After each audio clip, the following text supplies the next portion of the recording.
The moment my daughter-in-law laughed at my old blue dress, the entire ballroom became silent. Victoria Bennett lifted her champagne glass, looked me up and down, and said loudly, "Beatrice, I had no idea they still sold dresses like that. Did you find it in a thrift store?" Several guests laughed. My son, Michael, stood beside her and said nothing. I felt my late husband's wedding ring against my finger and remembered the day he bought me that dress 40 years ago. The man sitting across from me, Charles Bennett, Victoria's wealthy father, looked at me as if I didn't belong in his world. What none of them knew was that before the night ended, they would discover that the old woman in the faded dress owned the company that had made the Bennett family rich. If you've ever been judged because of your age, your clothes, or the life you've chosen to live, I'd love to hear your story. Please like and subscribe if stories like this speak to your heart. And before we continue, leave a comment telling me what you would have done in my place, along with where you're watching from and what time it is where you are right now. I have lived alone in the same small house in Columbus, Ohio, for nearly 12 years. Most people who passed my home never looked twice. The white paint on the porch had begun to fade. The garden was small. My car was a 12-year-old Ford that rattled every winter morning. I shopped at the same grocery store every Thursday and attended the same church every Sunday. People saw an old widow. That was exactly what I wanted them to see. Every morning, I woke up at 6. I made coffee in the same blue mug my husband had used for 38 years. His name was William Kingsley. Even after all those years, I still spoke to him. "You would laugh at this weather. Will, your tomatoes are finally growing. I miss you today." Some mornings, I imagined he answered me. My husband died from heart failure 12 years earlier. The silence that followed his death nearly destroyed me. For months, I walked through our home unable to enter his office. His reading glasses remained on the desk. His favorite chair stayed beside the fireplace. People often believe money protects you from grief. It does not. William and I had built our lives from almost nothing. When we married, he worked at a manufacturing company. I worked as a bookkeeper. We saved every dollar we could. We skipped vacations. We bought used furniture. We spent countless nights studying financial reports at our kitchen table. Years later, William started investing. Then we started a small holding company. Then another. Over time, our investments grew into something much larger than either of us had imagined. But we never changed. William used to say, "Money should buy freedom, not importance." I never forgot those words. The blue dress hanging in my closet was proof of that. William bought it for our 20th anniversary. We had gone to a small restaurant overlooking Lake Erie. He handed me a box and said, "I can't afford diamonds, B, but I can afford something beautiful." The dress was simple, elegant, blue silk. I wore it every anniversary after that. When he died, I placed it in my closet and rarely touched it, until Victoria. My son Michael was born when I was 26. He was a sweet child, quiet, kind, the kind of boy who opened doors for strangers and carried groceries for elderly neighbors. William adored him. When Michael was little, he would sit beside me while I balanced the household accounts. "Teach me numbers, Mom." I taught him everything I knew after William died. Michael became my entire world. For several years, we spoke every day. He visited every weekend. We ate dinner together. He fixed things around the house. He worried about me. Then he met Victoria Bennett. At first, I was happy. Victoria was beautiful, confident, and intelligent. She worked in marketing. She came from a wealthy family. Her father, Charles Bennett, owned Bennett Industrial Group. Michael seemed happy. That was enough for me. But small changes began. Michael stopped calling every day, then every week. Sunday dinners became once a month. Birthdays became rushed phone calls. Whenever I asked if everything was okay, he smiled. "I'm just busy, Mom." One afternoon, he invited me to lunch. Victoria came with him. She wore expensive jewelry and carried a designer purse that probably cost more than my first car. She looked around my kitchen. Her eyes stopped on the old curtains, the worn cabinets, my old furniture. She smiled politely. "You've lived here a long time."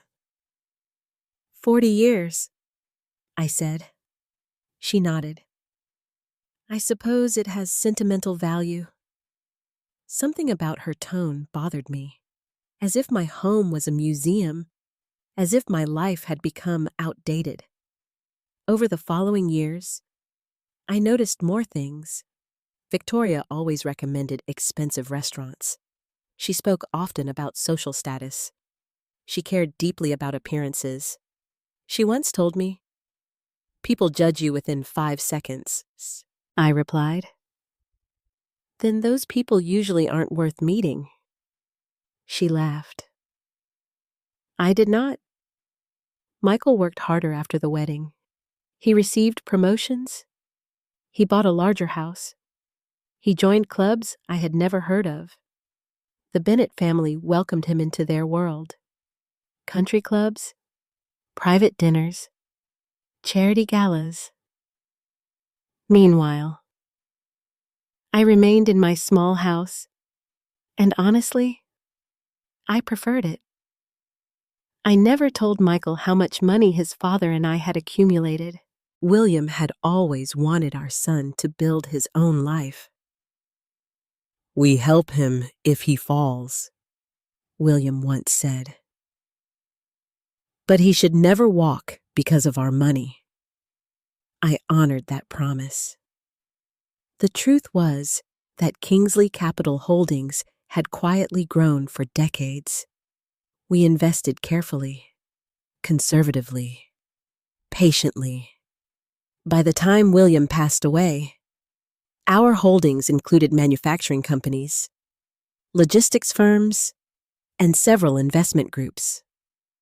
Almost nobody knew I controlled the company. The business operated through professional executives. Lawyers handled most matters. My oldest friend, Harold Mason, served as my attorney. He knew every secret. One afternoon, Harold visited my home. We drank tea in my kitchen. He placed several folders on the table. "Some concerns about Bennett Industrial," he said. I looked up. "Charles Bennett." Harold nodded. "They've been struggling for years." I frowned. Michael had never mentioned that. "How serious?" "Worse than most people realize." I looked through several pages. Debt, poor management, questionable spending, declining profits. I felt uneasy, not because of the company, because Michael was now part of that family. "Does Charles know?" I asked. Harold smiled slightly. "He knows he has investors." I looked at him. "He doesn't know it's us." "No." I sat quietly. William had invested in Bennett Industrial years earlier. Over time, through acquisitions and financial restructuring, our holding company had gained controlling ownership. Charles remained the public face. But legally, The company belonged to Kingsley Capital, and Kingsley Capital belonged to me. I had never cared. Until recently. Several weeks later, Michael called. Victoria's family is hosting a celebration next month. For what? Her father's anniversary with the company. Gay. He hesitated. They'd really like you to come. I smiled. I'd love to. He sounded relieved. After the call ended, I walked upstairs. I opened my closet. The blue dress hung exactly where I had left it. My fingers touched the fabric. I could almost hear William. Still beautiful. I did not know then that this old dress would soon become the most expensive dress in that entire ballroom, and I certainly did not know that my daughter-in-law would laugh at it before learning who truly owned her father's company. The first time I met Victoria Bennett, she brought white roses to my house. I remember that clearly because Michael had called 3 times that morning. Mom, please be nice. I laughed. Why wouldn't I be? He hesitated. She's different. At the time, I thought he meant confident. I did not realize he meant something else entirely. Victoria arrived wearing a cream-colored coat and expensive heels that looked out of place on my old wooden porch. She smiled politely and handed me the flowers. These are for you, Mrs. Kingsley. Please call me Beatrice. She nodded, but she never did. We sat in my kitchen drinking coffee. Michael looked nervous the entire afternoon. Victoria studied everything. The curtains, the furniture, the old photographs, William's watch sitting beside the clock. Nothing escaped her eyes. Finally, she pointed toward a picture of William and me. Was your husband successful? The question surprised me. He worked very hard. Michael quickly changed the subject. But I noticed something. Victoria never asked if William had been kind. She never asked if he had loved me. She only asked if he had been successful. A few months later, Michael proposed to her. He brought her to my house after dinner. Victoria held out her hand to show me the ring. It was beautiful. Very expensive. She smiled. My father wanted Michael to choose something impressive. I looked at my son. He looked uncomfortable. I asked, "Did you choose it because you loved it or because someone expected it?" Michael laughed nervously. Victoria answered for him. In our family, appearances matter. That sentence stayed with me. In our family. As if Michael already belonged somewhere else. The wedding was beautiful. It took place at a country club outside Columbus. Everything was perfect. The flowers, the music, the decorations, the guest list. Victoria's father, Charles Bennett, spoke with politicians, executives, and investors.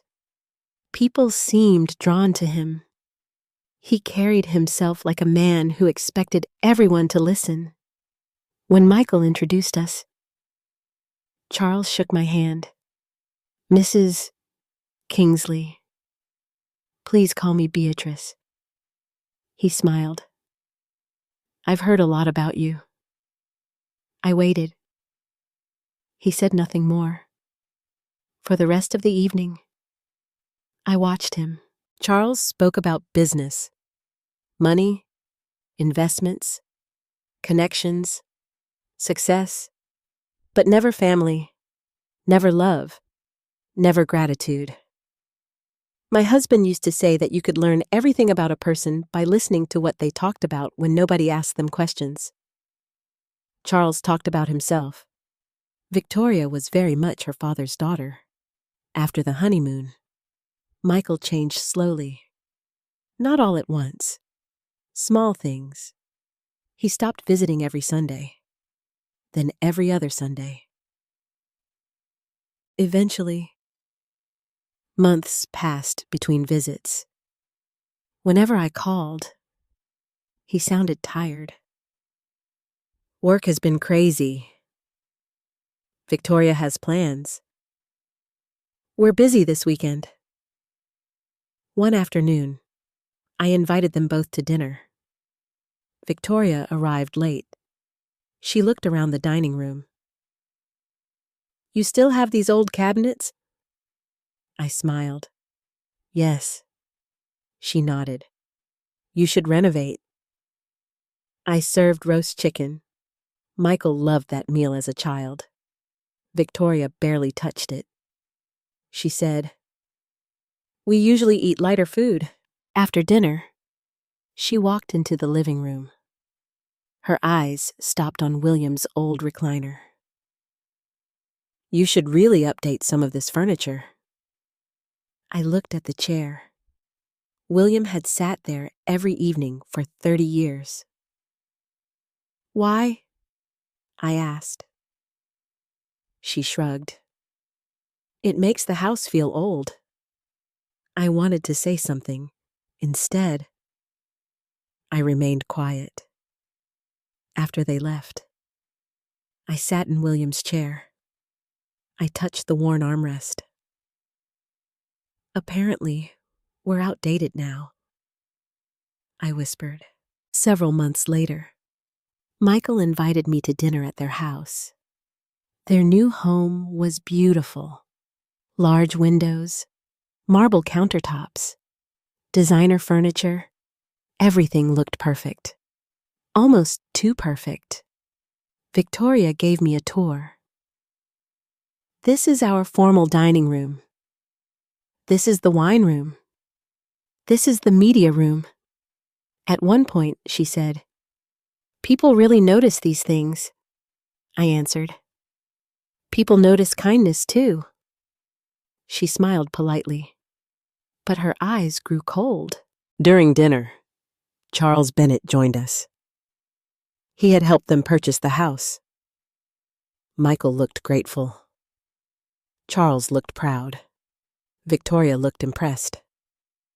At one point, Charles asked me, What did your husband do? He invested.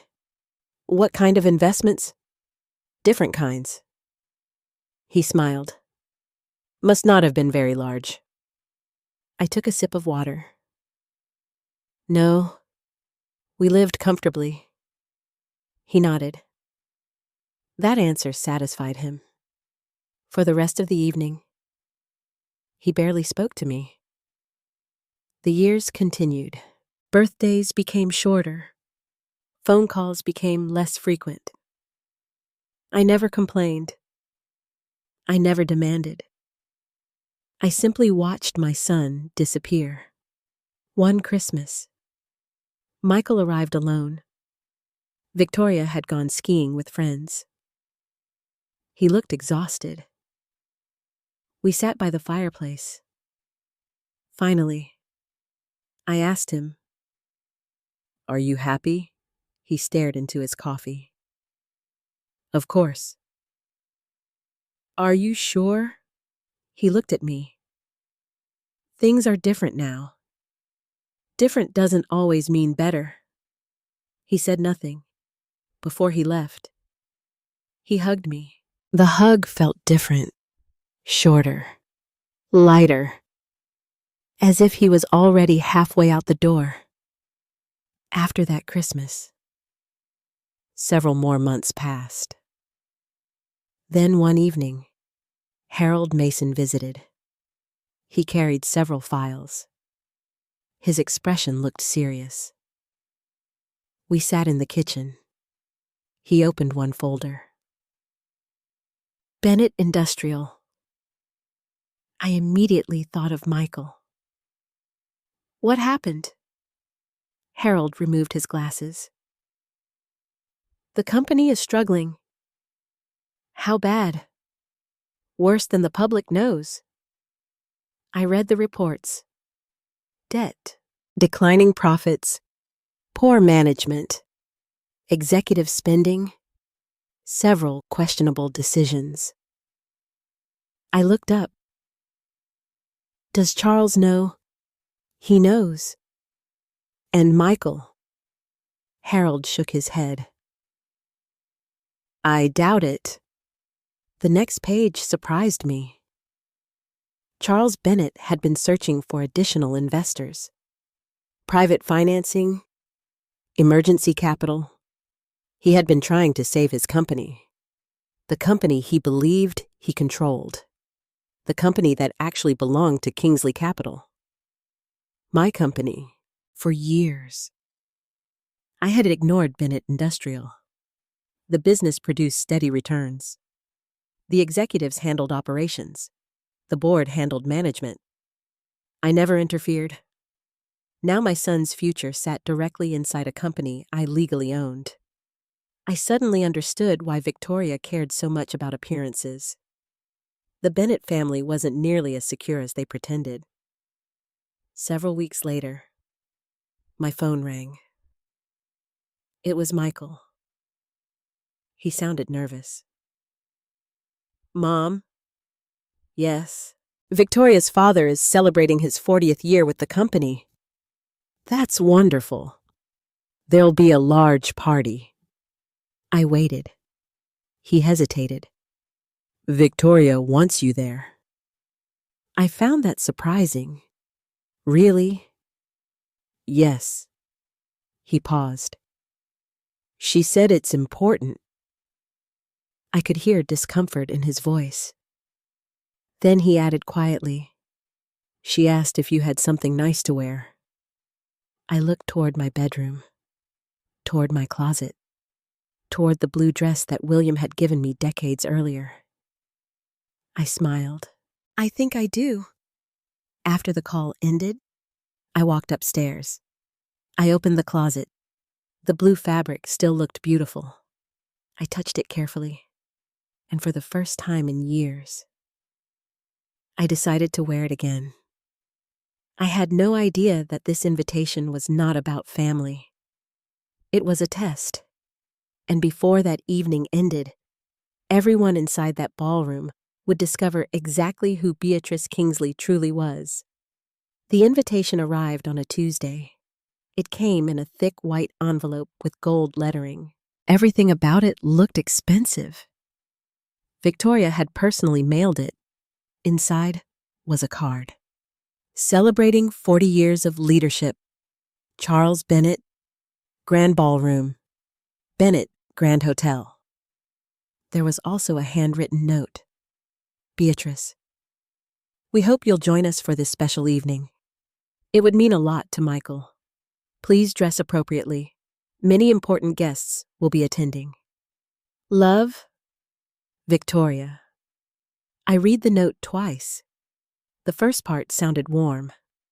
The last sentence did not. Please dress appropriately. I folded the card and placed it on my kitchen table. For several minutes, I simply stared at it. After all these years, Victoria still worried about appearances. She worried about clothes, about status, about impressions. I wondered if she realized how insulting her note felt.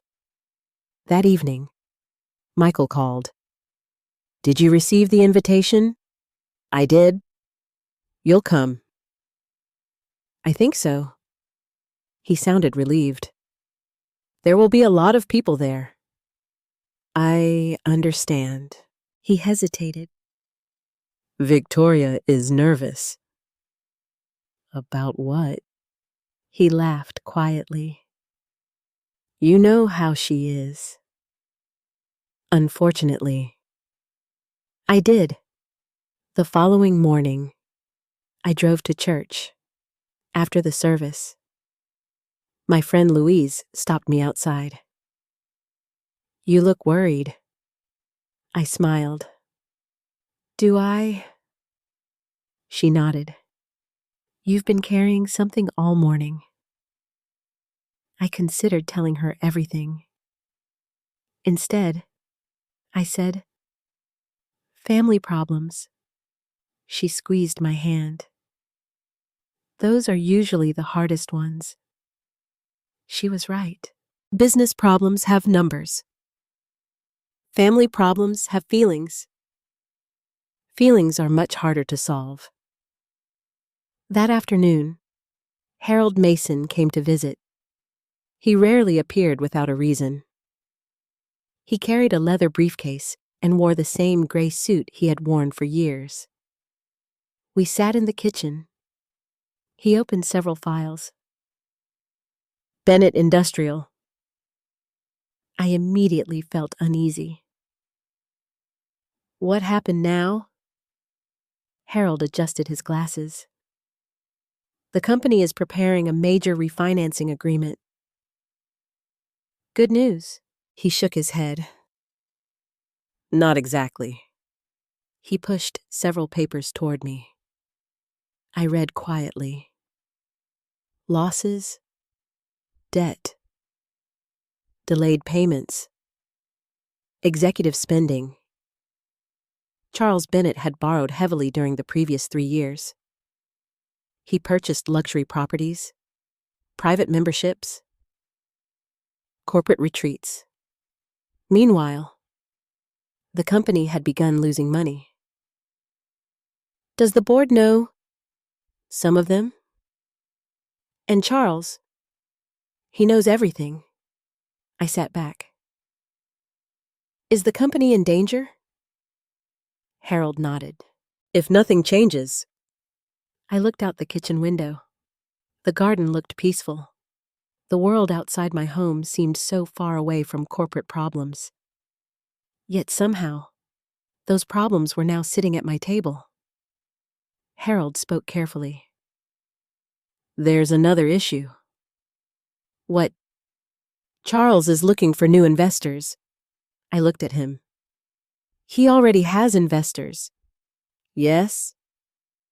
He already has owners. Harold nodded. But he doesn't know who the controlling owner really is. Yes. I had always found that strange. Years ago, William purchased a significant portion of Bennett Industrial through Kingsley Capital. Over time, additional shares were acquired. Eventually, our company became the majority owner. Charles remained CEO. He remained the public face. But legally, the company belonged to us. When William died, ownership passed to me. I never interfered. The business performed well. The executives managed operations. I simply reviewed reports every few months. Now things had changed. Has Charles asked for money? I asked. Harold nodded. He approached several investment groups. I looked at the report. One line caught my attention. Private anniversary celebration to announce future growth initiatives. I suddenly understood. The party, the investors, the important guests. This was not simply a celebration. Charles wanted to impress people. He wanted to convince them his company remained strong, and he wanted his family to appear perfect, including Michael, including Victoria, including me. Unfortunately for him, I knew the truth. Several days later, Victoria called. That alone surprised me. She rarely called directly. Hello, Beatrice. Hello, Victoria. I wanted to make sure you're still coming. I believe so. Wonderful. Her voice sounded overly cheerful. There will be several local executives attending. That sounds lovely. And some important investors. I remained silent. She continued. We've reserved excellent seating. Thank you. Then came the pause, the uncomfortable part. I just wanted to mention something. Of course. The event is rather formal. I understand. Many women will be wearing evening dresses. I smiled despite myself. I own dresses? She laughed. I'm sure you do. The conversation ended shortly afterward, but her meaning was clear. She worried that I would embarrass her, not because of my behavior, because of my appearance. That evening, I climbed the stairs. I entered my bedroom. I opened the closet. The blue dress still hung there. I carefully removed the cover. The fabric remained beautiful, soft, elegant, simple. William's voice returned to me. You look perfect in blue. I sat on the bed holding the dress. For years, I had avoided wearing it. Too many memories, too much pain. But now, something felt different. Perhaps William would have wanted me to wear it again. Perhaps he would have laughed at the idea of wealthy people judging an old dress. He never cared about expensive things. One memory returned clearly. Years earlier, we attended a corporate dinner. Everyone wore designer clothing, luxury watches, jewelry. Afterward, I asked William if he felt uncomfortable. He smiled. The richest people in the room are often the ones trying hardest to prove it. I finally understood what he meant. 2 days before the party, Michael visited unexpectedly. He looked exhausted. We sat in the living room. I wanted to check on you. I'm fine. He looked around. Have you chosen a dress? I nodded. I have. He hesitated. Victoria is under a lot of pressure. From whom? Her father. I studied his face. He looked older, more tired. Michael, are you happy? He looked down. It's complicated. Marriage usually is. He laughed softly. I wish Dad were here. So do I. For several moments, neither of us spoke. Then he said something that stayed with me. Sometimes I feel like I live in someone else's life. I looked at my son. For the first time in years, I saw the little boy again, lost, confused, trying to please everyone. Before leaving, he hugged me. I'm glad you're coming. So am I. As he walked toward the door, I asked, Michael. He turned. Yes. Do you know why your father loved this house? He smiled. Because you lived here.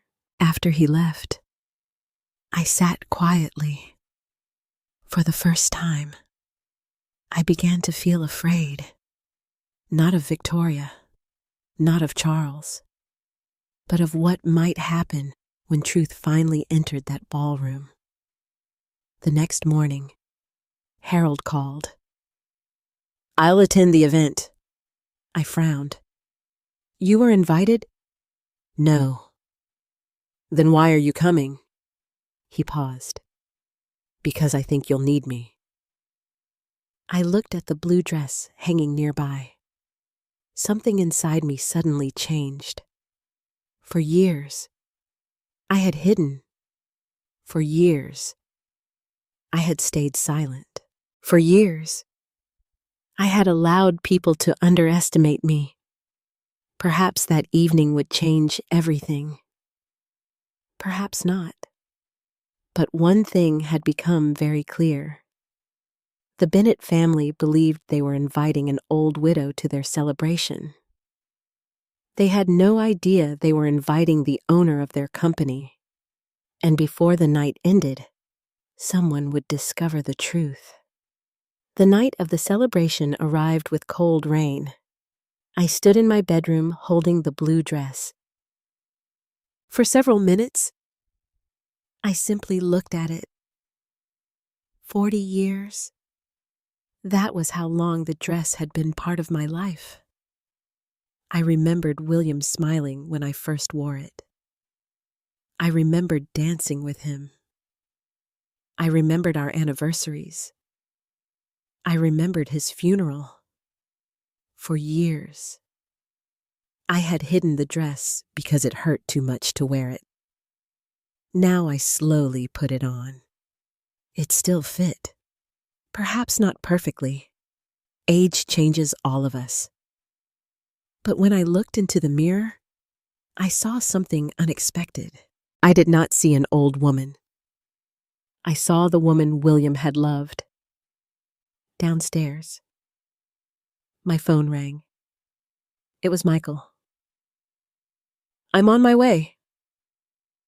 "All right." He hesitated. "Mom." "Yes." "Everything will be fine tonight." I smiled. "I hope so."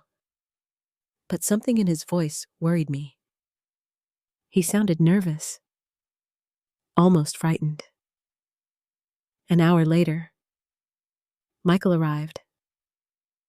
He stopped when he saw me standing in the doorway. For several seconds, he said nothing. Then he smiled. "You look beautiful." My eyes became wet. "Your father always said that." Michael looked at the dress. "I remember this." "You were 10 years old. You wore it every anniversary." I nodded. For a moment, it felt like old times. Mother and son. Nothing complicated. No money. No status. No Bennett family. Just us. The drive to the hotel took 30 minutes. Michael barely spoke. The rain continued falling against the windshield. Finally, I asked him, "Are you nervous?" He kept his eyes on the road. "A little." "Because of Victoria." He sighed. "She wants tonight to be perfect. Perfect things usually don't exist." He laughed softly. "Tell her that." The Bennett Grand Hotel stood in the center of downtown Columbus. The building was enormous. Valets, luxury cars, bright lights, dozens of guests. As Michael parked, I noticed several black sedans outside. Corporate executives, investors, important people. The event was much larger than I expected. Michael opened my door. Inside the lobby, crystal chandeliers hung from the ceiling. A pianist played softly. People in expensive clothing filled the room. Women wore designer gowns. Men wore custom suits. I suddenly understood why Victoria had worried about my dress. She wanted everyone to look wealthy, successful, perfect. A hostess directed us toward the ballroom. The doors opened. Nearly 200 guests filled the room. Large flower arrangements stood beside the stage. Photographs of Charles Bennett decorated the walls. A screen displayed images from his career. Everything celebrated him. Everything honored him. Then Victoria saw us. She walked toward us quickly. Her smile disappeared the moment she looked at my dress. Her eyes moved from my shoulders to my shoes. For several seconds, she simply stared. Beatrice? I smiled. Good evening. She lowered her voice. This is what you decided to wear. Michael immediately looked uncomfortable. It's a beautiful dress, he said. Victoria ignored him. Several guests nearby turned toward us.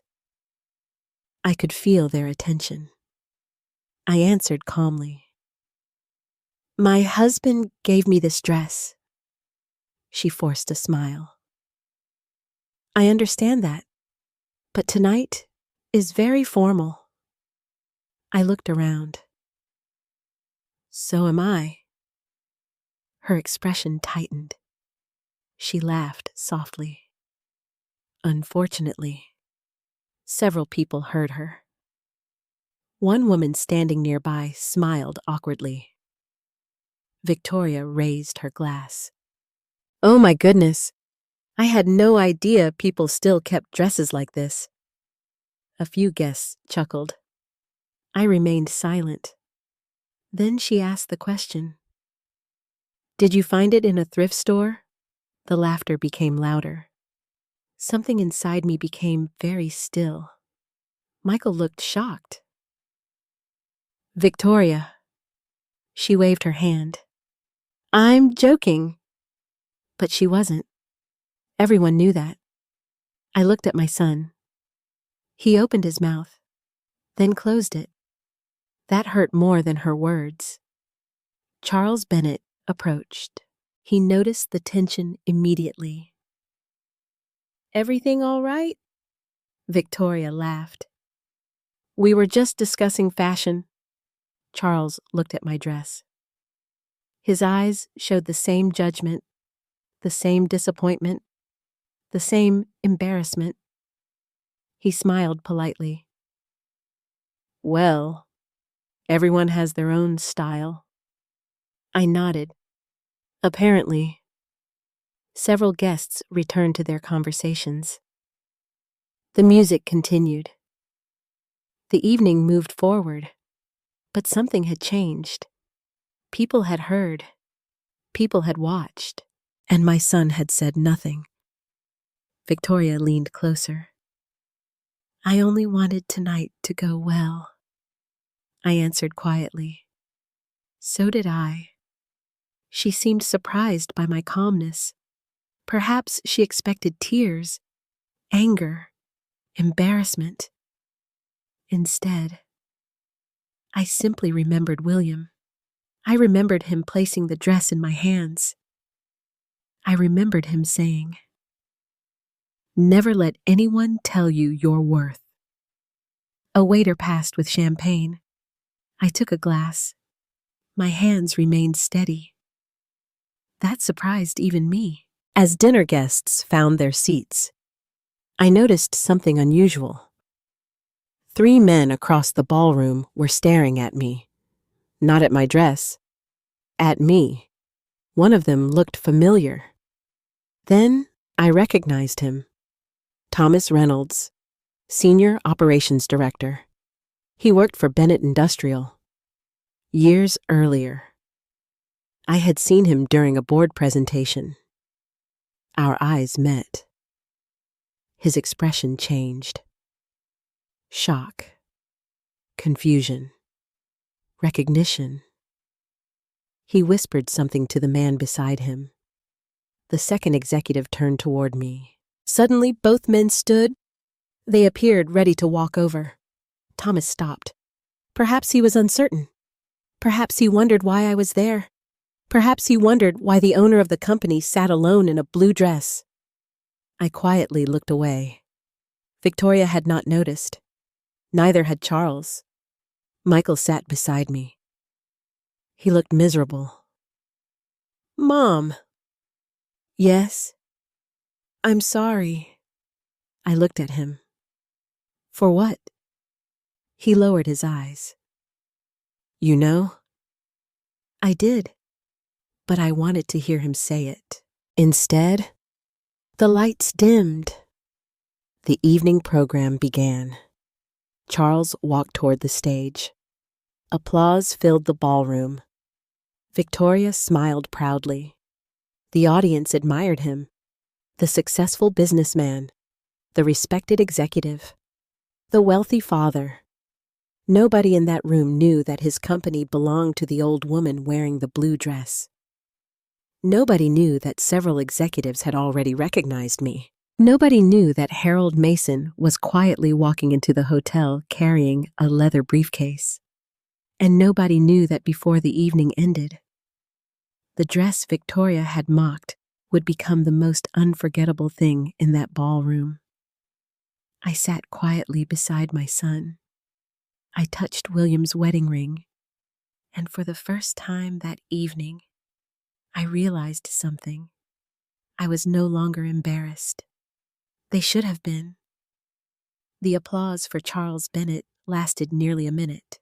He stood on the stage with both hands raised, smiling as if he owned the entire room.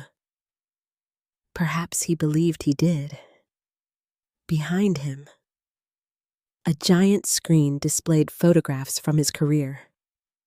Charles shaking hands with politicians. Charles cutting ribbons. Charles standing beside expensive cars. Charles receiving awards. The audience admired him. Victoria sat proudly beside Michael. She looked toward the stage with shining eyes. Her father was her hero, her example, her definition of success.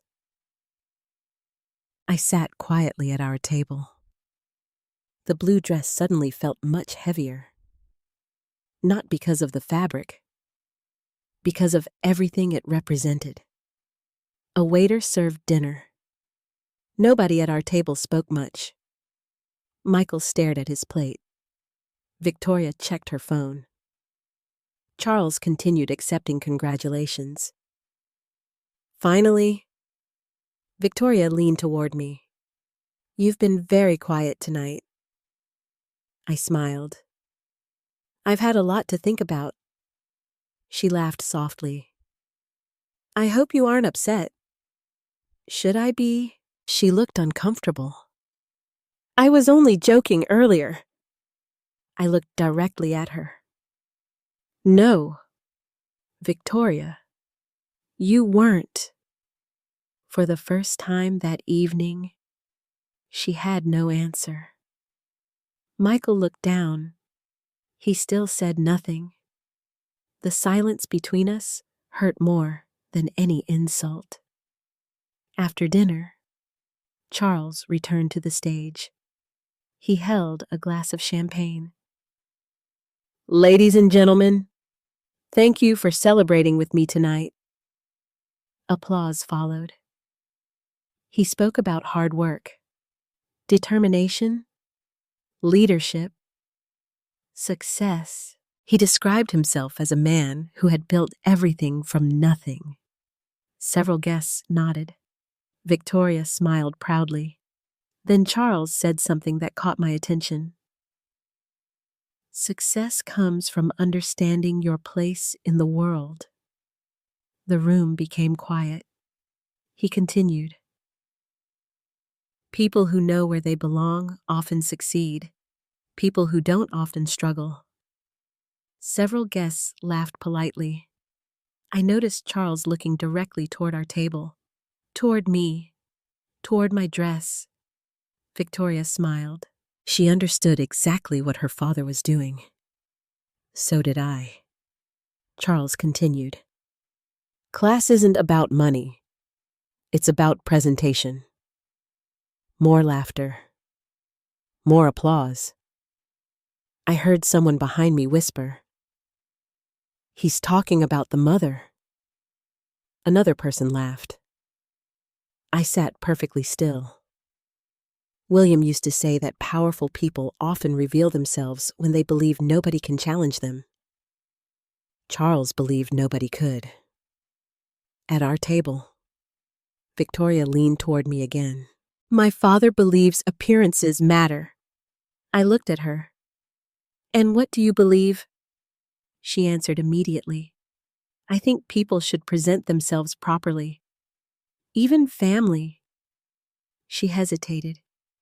Especially family. Michael finally spoke. Victoria. She ignored him. I simply wanted tonight to go well. I looked around the ballroom.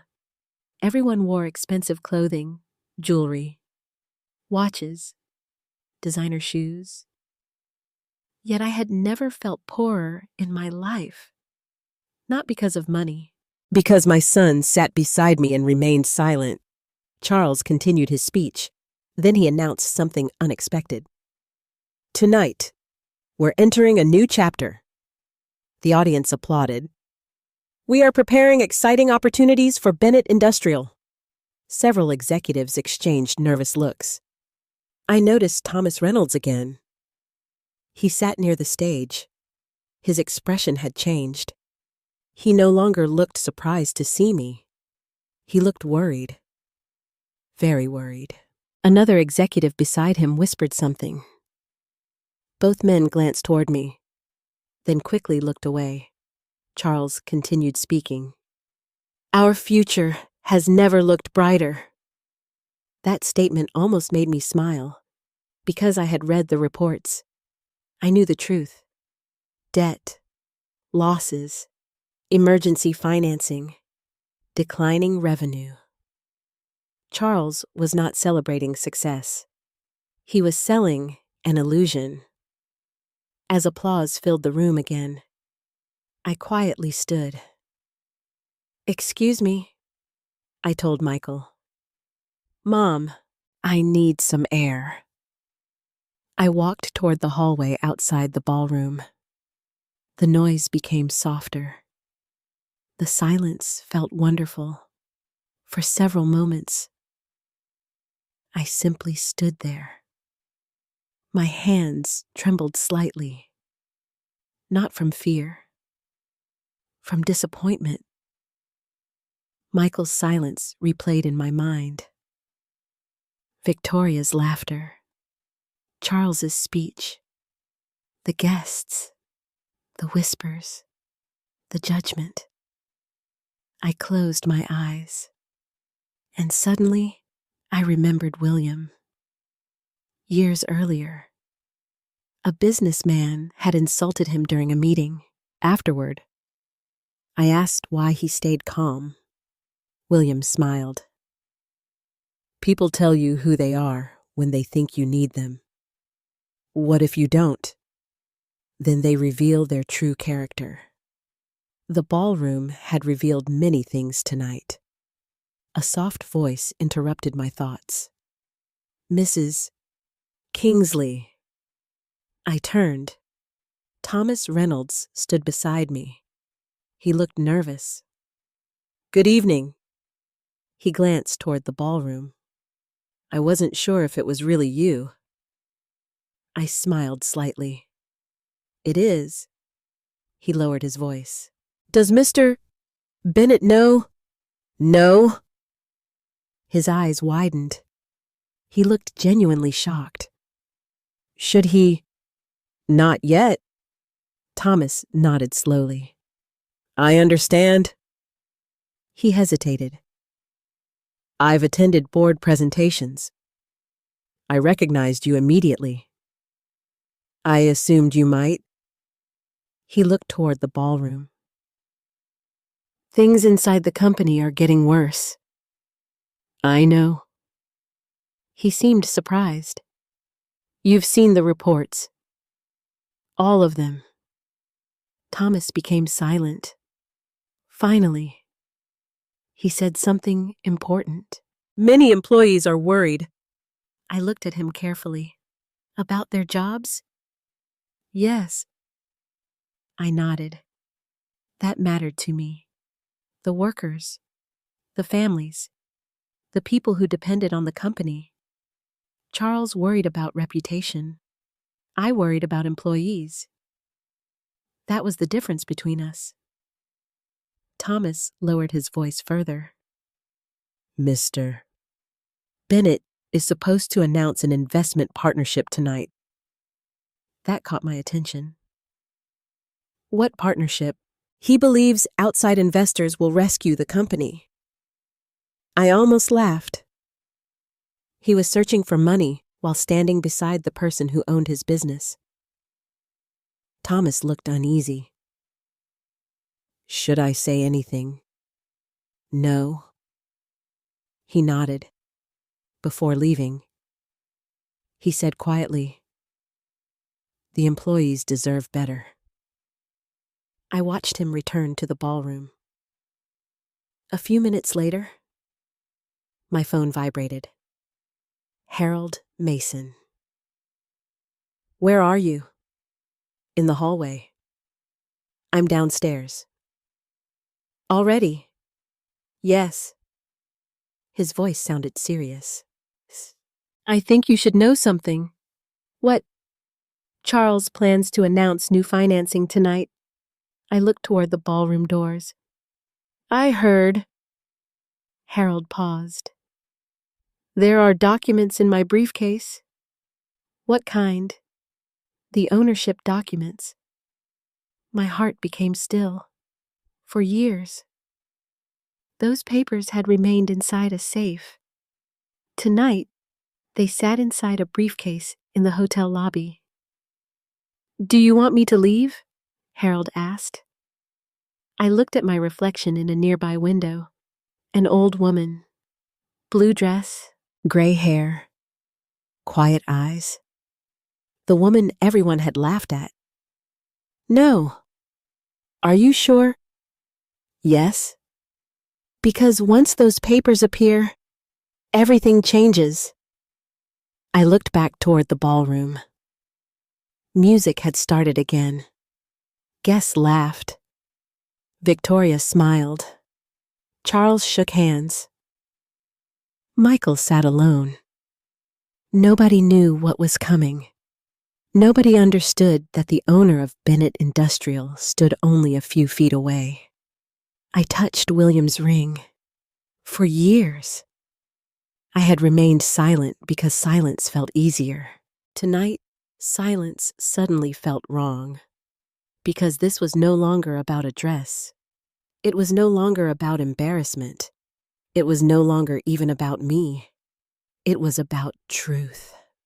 And before the evening ended, Truth was going to walk into that ballroom carrying a leather briefcase. I found Harold sitting alone in the hotel lobby. He had placed his leather briefcase beside his chair. For 25 years, Harold Mason had been my attorney, my advisor, and one of William's closest friends. He stood when he saw me. You look exactly like Eleanor did in that photograph. I smiled. My mother. He nodded. Strong women always look calm before a storm. I sat beside him. The sounds of the ballroom barely reached us. For the first time that evening, I could breathe. Harold looked carefully at my face. Did they hurt you? I thought about Victoria, Charles, Michael, the laughter, the silence. Yes. He nodded. I was afraid of that. Harold had known William since college. He understood our family better than almost anyone. He also knew how much I hated confrontation. Do you want to leave? He asked.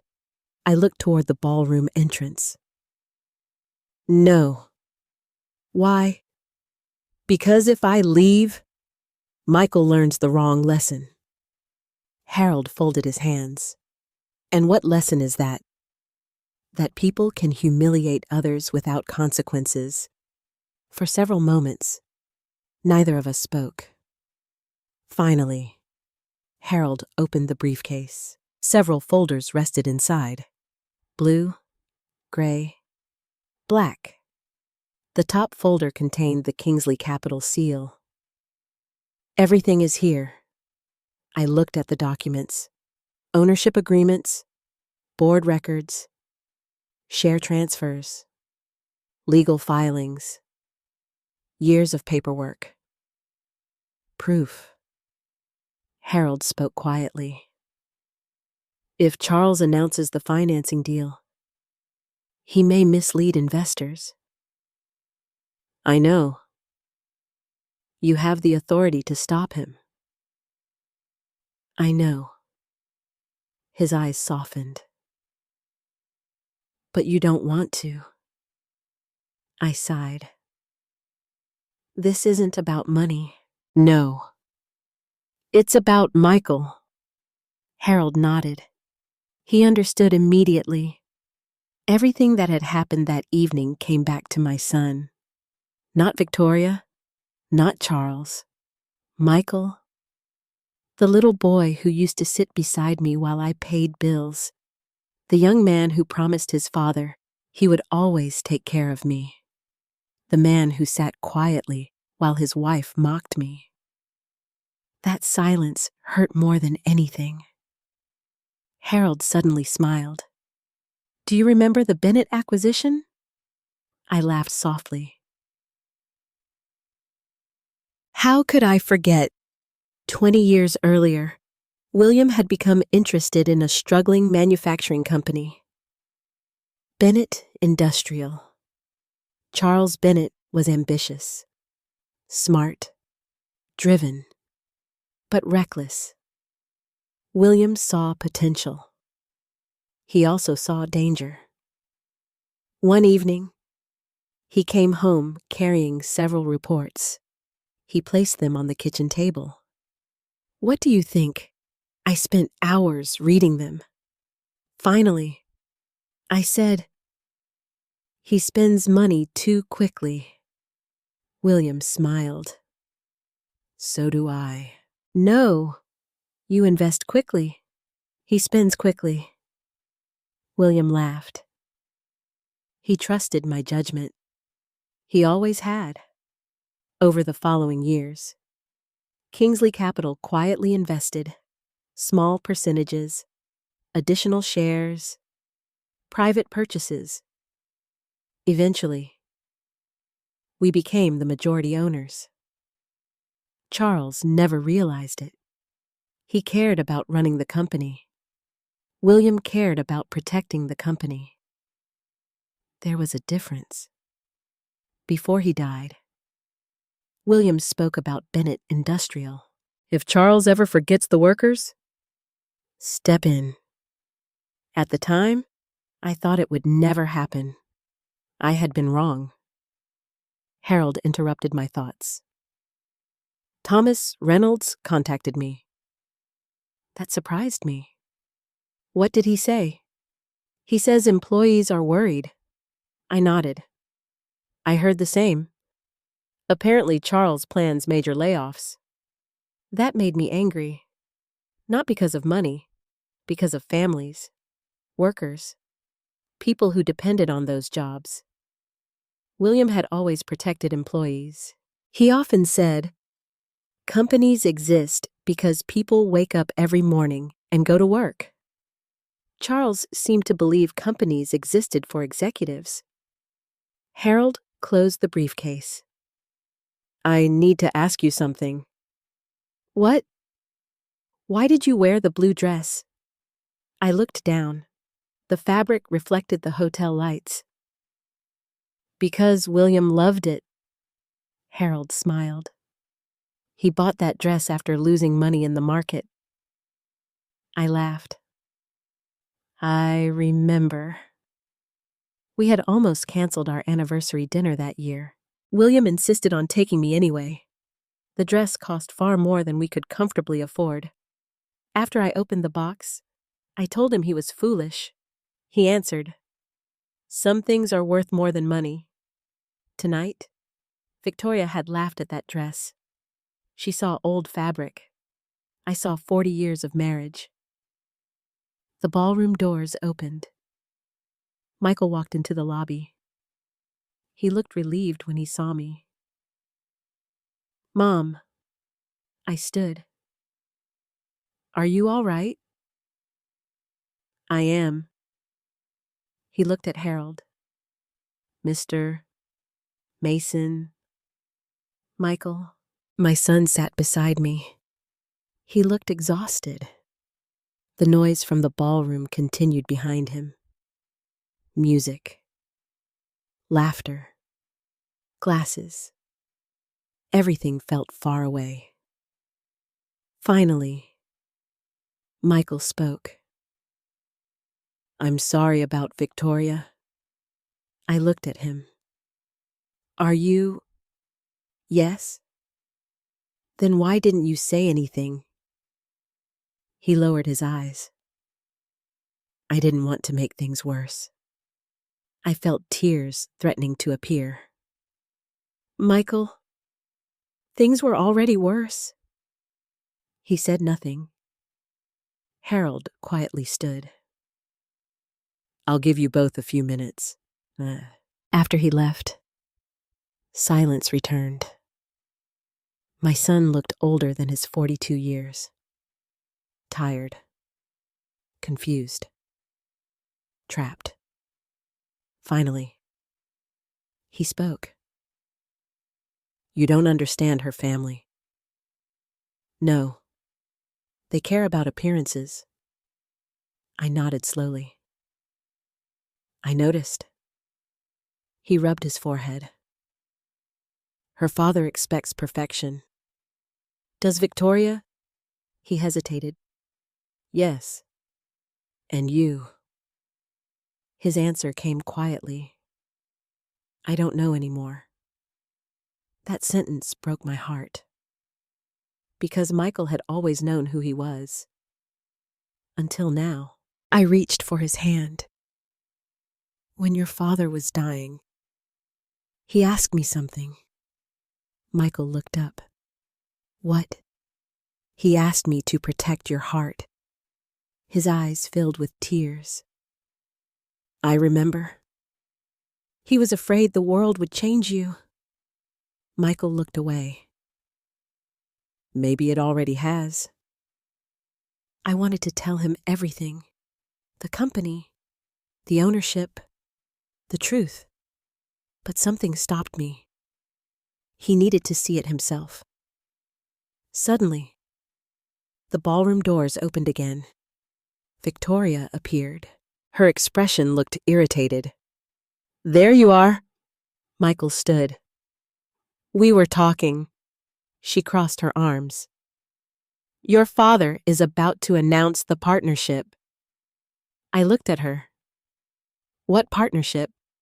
She smiled proudly. Several investors may be joining the company. I could hear Harold moving slightly behind me. He had returned. Victoria continued. This could completely change our future.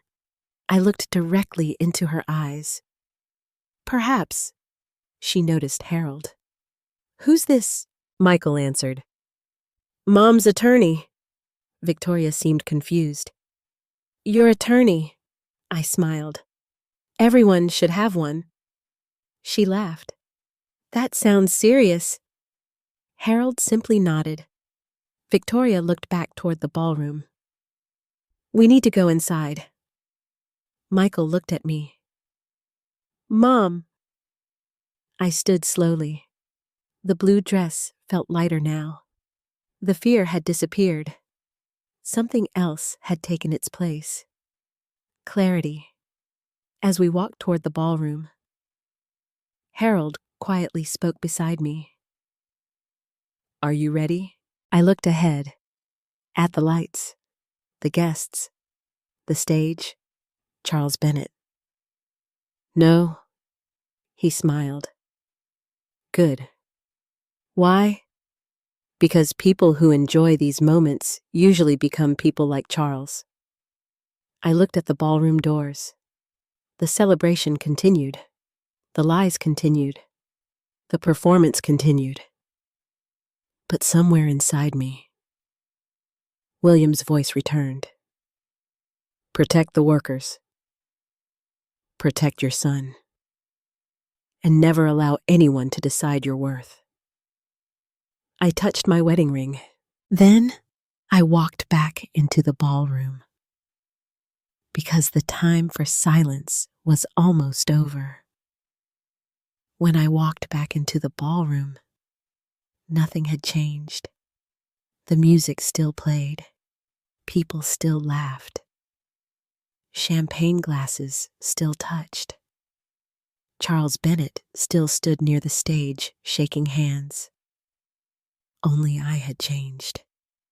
A few minutes earlier, I had been uncertain. Now I was not. Michael walked beside me. Victoria approached immediately. "Where have you both been?" Michael answered first. "We were talking." She crossed her arms. "Your father is waiting." "My father?" Michael asked. "Dad wants us near the stage." I quietly returned to my seat. Harold remained near the back of the ballroom. His briefcase sat beside him. Nobody noticed him. Nobody understood why he was there. Victoria sat beside Michael. She leaned close.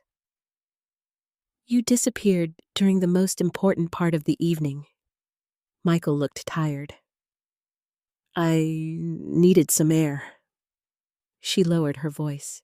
"You always disappear when things become difficult." I heard every word. Michael looked away. That sentence stayed with me.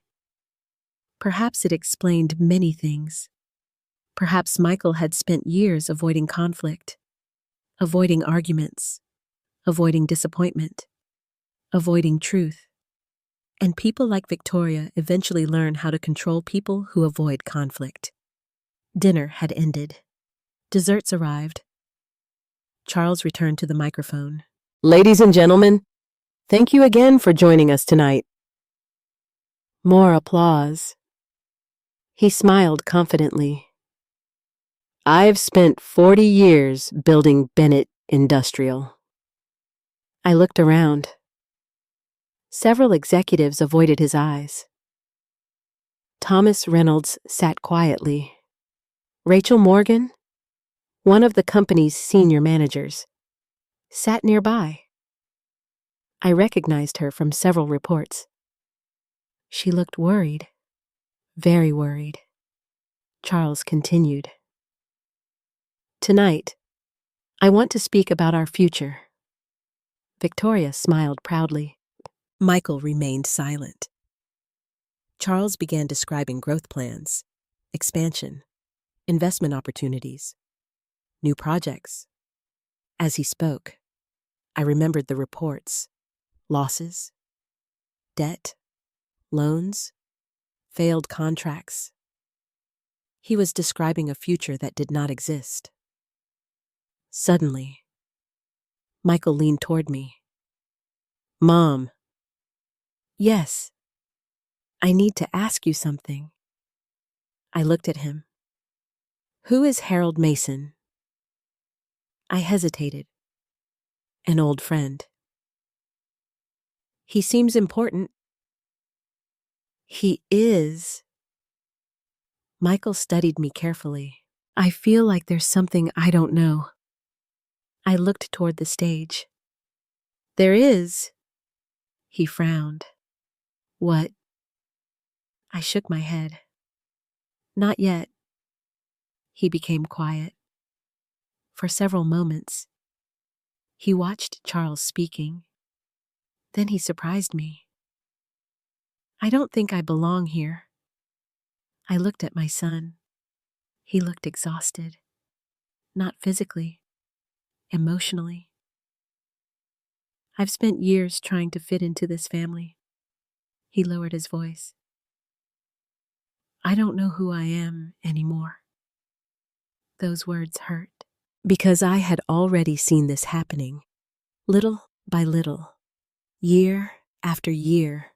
The boy who loved simple things had disappeared.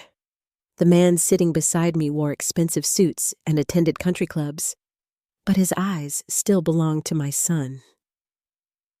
"Why didn't you defend me?" I asked. He looked down immediately. "I was afraid of Victoria." No. Her father. He hesitated. Everything. The answer shocked me. Everything. The marriage. The expectations. The money. The image. The family. He had become afraid of his own life. I remembered William once saying, "Fear makes good people stay quiet." Perhaps that was exactly what had happened. On stage. Charles raised his glass. "Our family represents strength." Victoria squeezed Michael's hand. "Our values represent excellence." Several guests applauded. "Our future has never been brighter." I almost smiled. At that exact moment, his company stood on the edge of disaster, and he did not know the owner sat only 20 feet away. Michael suddenly asked, "Did Dad know the Bennetts?" That question surprised me. "Your father met Charles several times." Michael frowned. "You never mentioned that." "There are many things I never mentioned." He looked directly at me. "Why?" I took a deep breath. "Because your father wanted you to build your own life."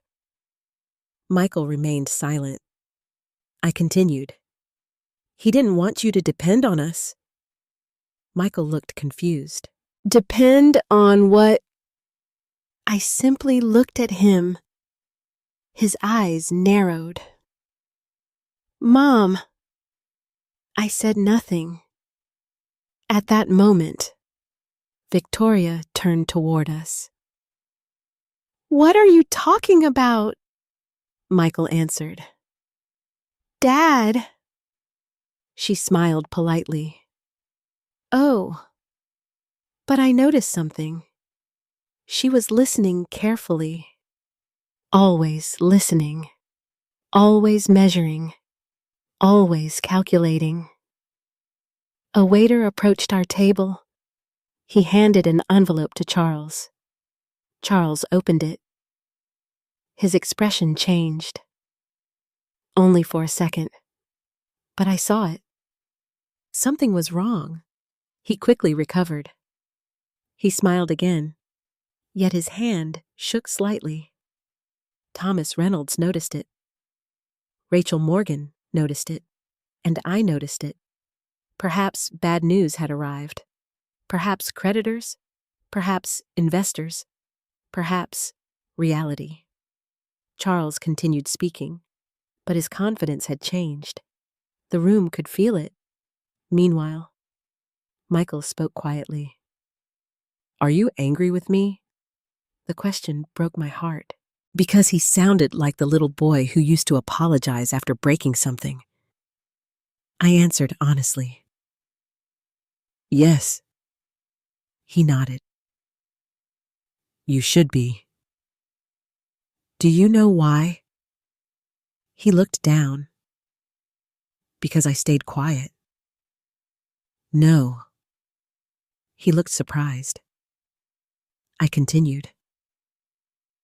"I'm angry because you believed silence would protect you." His eyes filled with tears. I didn't know what to do. I reached for his hand. "Your father always knew." He swallowed hard. "Dad wasn't afraid." "No." Michael looked toward the stage. "I wish he were here." "So do I." For several moments, neither of us spoke.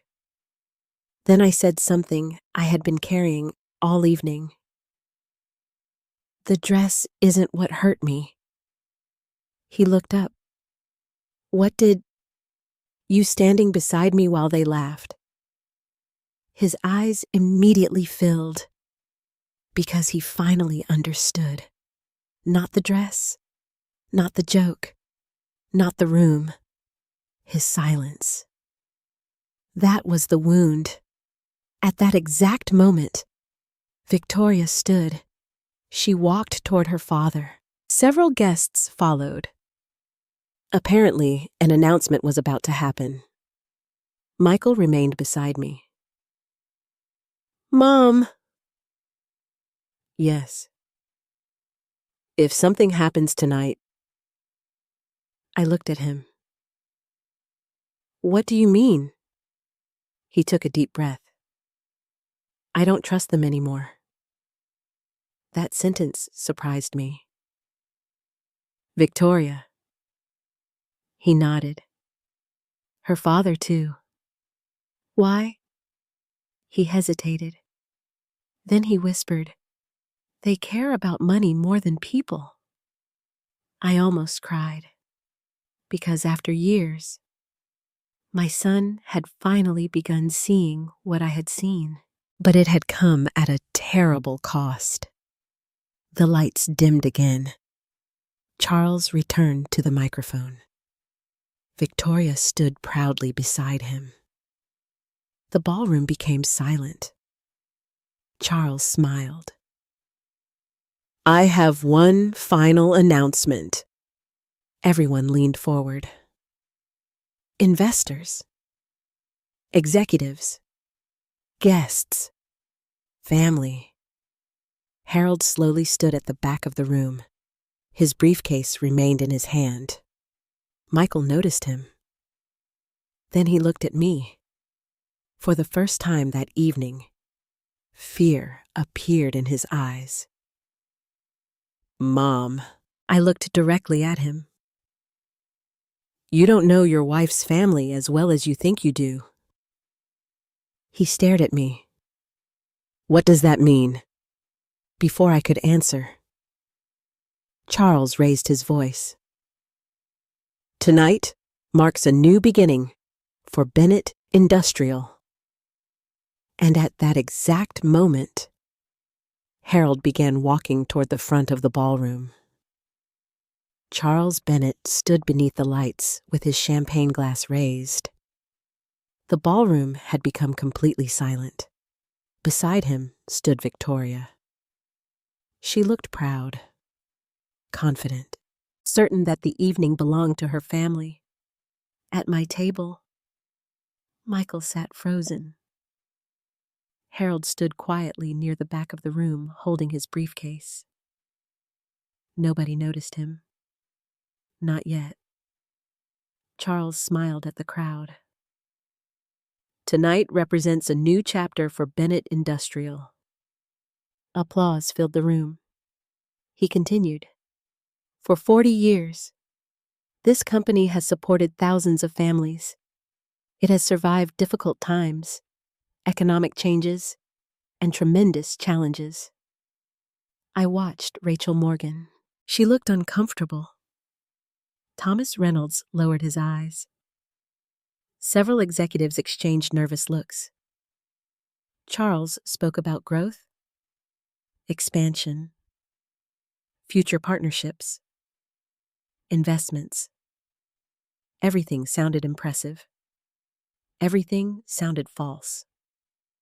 Then he announced, Tonight, I am pleased to tell you that we are finalizing discussions that will secure our future. The audience applauded again. Victoria looked around proudly. Michael whispered beside me. What is he talking about? I answered quietly. Money, Charles continued. Strong leadership requires courage. His eyes moved through the room. It requires vision. I looked at my wedding ring. William once told me something very different. Leadership requires responsibility. That was the difference between the two men. One wanted admiration. The other wanted to protect people.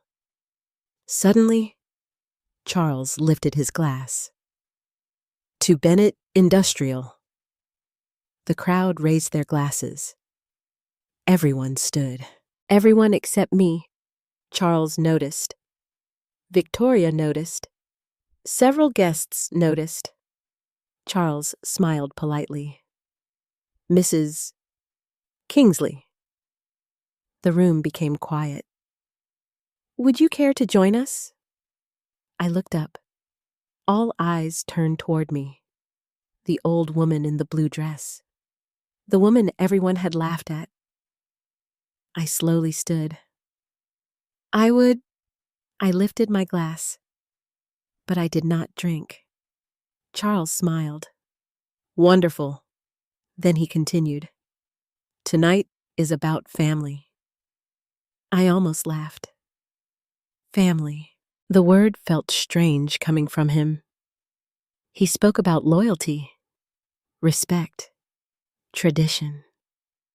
Victoria held Michael's arm. Michael remained silent. Then Charles said something that changed everything. Success belongs to people who understand their place. Several guests nodded. Victoria smiled. I looked directly at him.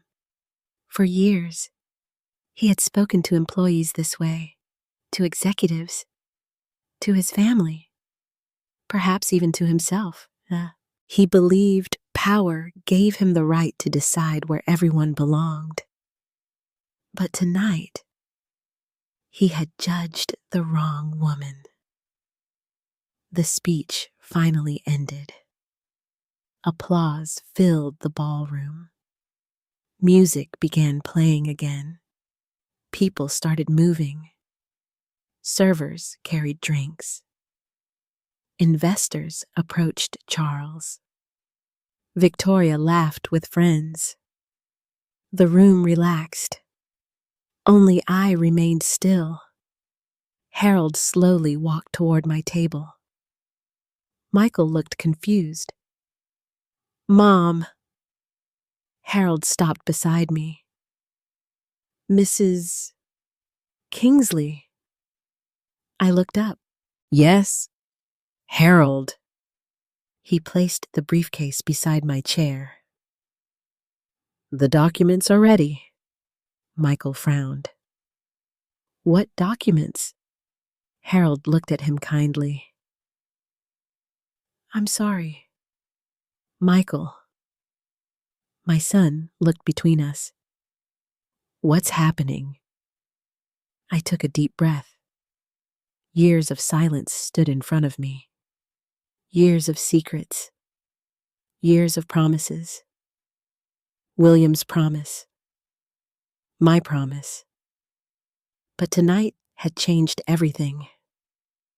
Victoria suddenly approached. There you are. She looked at Harold. Why is your lawyer here? Harold remained calm. I'm here on business. She laughed. Business? Charles joined us. Several guests followed. The executives watched carefully. Thomas Reynolds stood nearby. Rachel Morgan had also moved closer. Charles smiled politely. Mr. Mason? Harold nodded. Mr. Bennett? Charles looked confused. I didn't realize you knew Mrs. Kingsley. Harold answered. We've worked together for many years.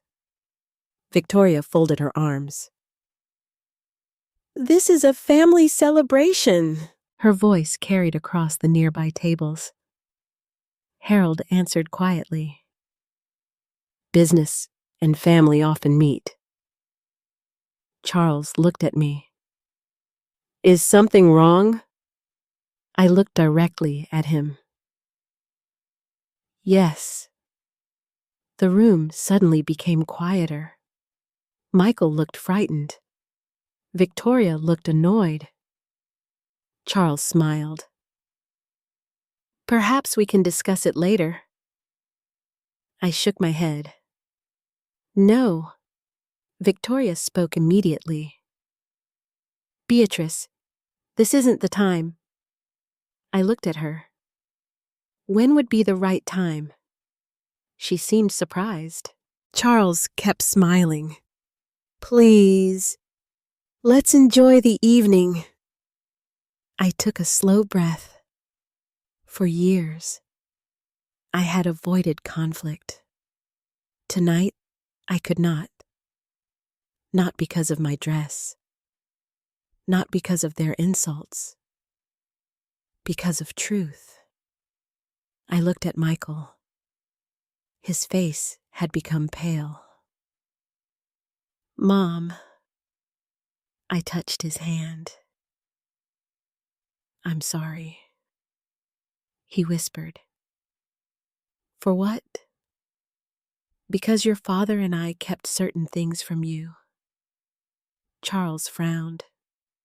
Victoria looked confused. The executives stopped talking. Even the music seemed quieter. Harold opened the briefcase. Several folders appeared. The Kingsley Capital seal was visible. Thomas Reynolds immediately lowered his eyes. Rachel Morgan stared at me. She understood. Charles noticed the reaction. His confidence began to fade. "What exactly is this?"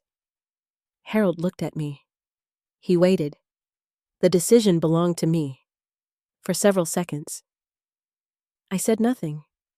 I thought about William. The kitchen table. Long nights studying reports. His final days. His request. Protect the workers. Protect our son. And never allow money to become identity. I finally spoke. "My husband invested in Bennett Industrial many years ago." Charles smiled. "Many people invested." I nodded. "Yes." Victoria looked bored. "What does this have to do with tonight?" I looked at her. "Everything." Michael stared at me. His hands trembled. "What are you saying?" Charles laughed politely. "Mrs. Kingsley, perhaps another time." Harold removed several documents. Ownership records, share transfers, corporate agreements. The executives nearby became completely silent. Thomas Reynolds stood. Rachel Morgan stood beside him. Several other senior managers slowly approached. Charles looked confused, then worried, then frightened. He looked at Thomas. "What's happening?" Thomas said nothing. I stood. The blue dress suddenly felt very light. I looked around the ballroom, at the guests, at the investors, at Victoria, at my son, at Charles Bennett, the man who had laughed at me, the man who believed he understood power. I spoke calmly. "My husband and I became investors in Bennett Industrial 20 years ago." Charles forced a smile. "Yes, I know." We continued purchasing shares. His smile disappeared. "We expanded our holdings." The room became silent. Michael stared at me. Victoria looked confused. Charles said quietly, "What are you talking about?" I looked directly into his eyes. For many years, Kingsley Capital became the majority shareholder. Nobody moved. Nobody breathed. Harold handed me the top document. I held it in my hands. Victoria laughed nervously. "This isn't funny." I looked at her. "No, it isn't." Charles took a step forward. His face had become pale. Michael whispered, "Mom." I looked at my son. Then I looked back at Charles Bennett, and I finally said the words that would change every life inside that ballroom. "My name is Beatrice Kingsley." I held up the ownership documents, "and I am the controlling owner of Bennett Industrial." The entire room went silent. Nobody moved. Nobody spoke. For several seconds, the entire ballroom became silent. I could hear the soft music from the speakers. I could hear glasses touching somewhere near the bar. I could hear my own breathing. Charles Bennett stared at me. His face had turned completely pale. Victoria looked from me to the documents in my hand, then back to her father, then back to me. She laughed nervously. "This isn't funny," I answered quietly. "I agree." Michael sat beside me without moving. His eyes were filled with disbelief. "Mom." He barely whispered the word. Harold stepped beside me. He opened the folder.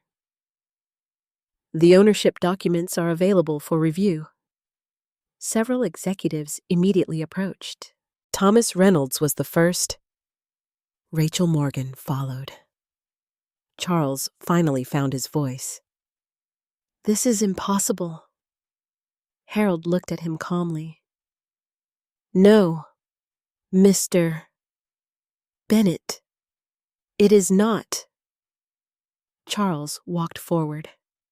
He grabbed several pages. His hands trembled. He read. He turned another page, then another.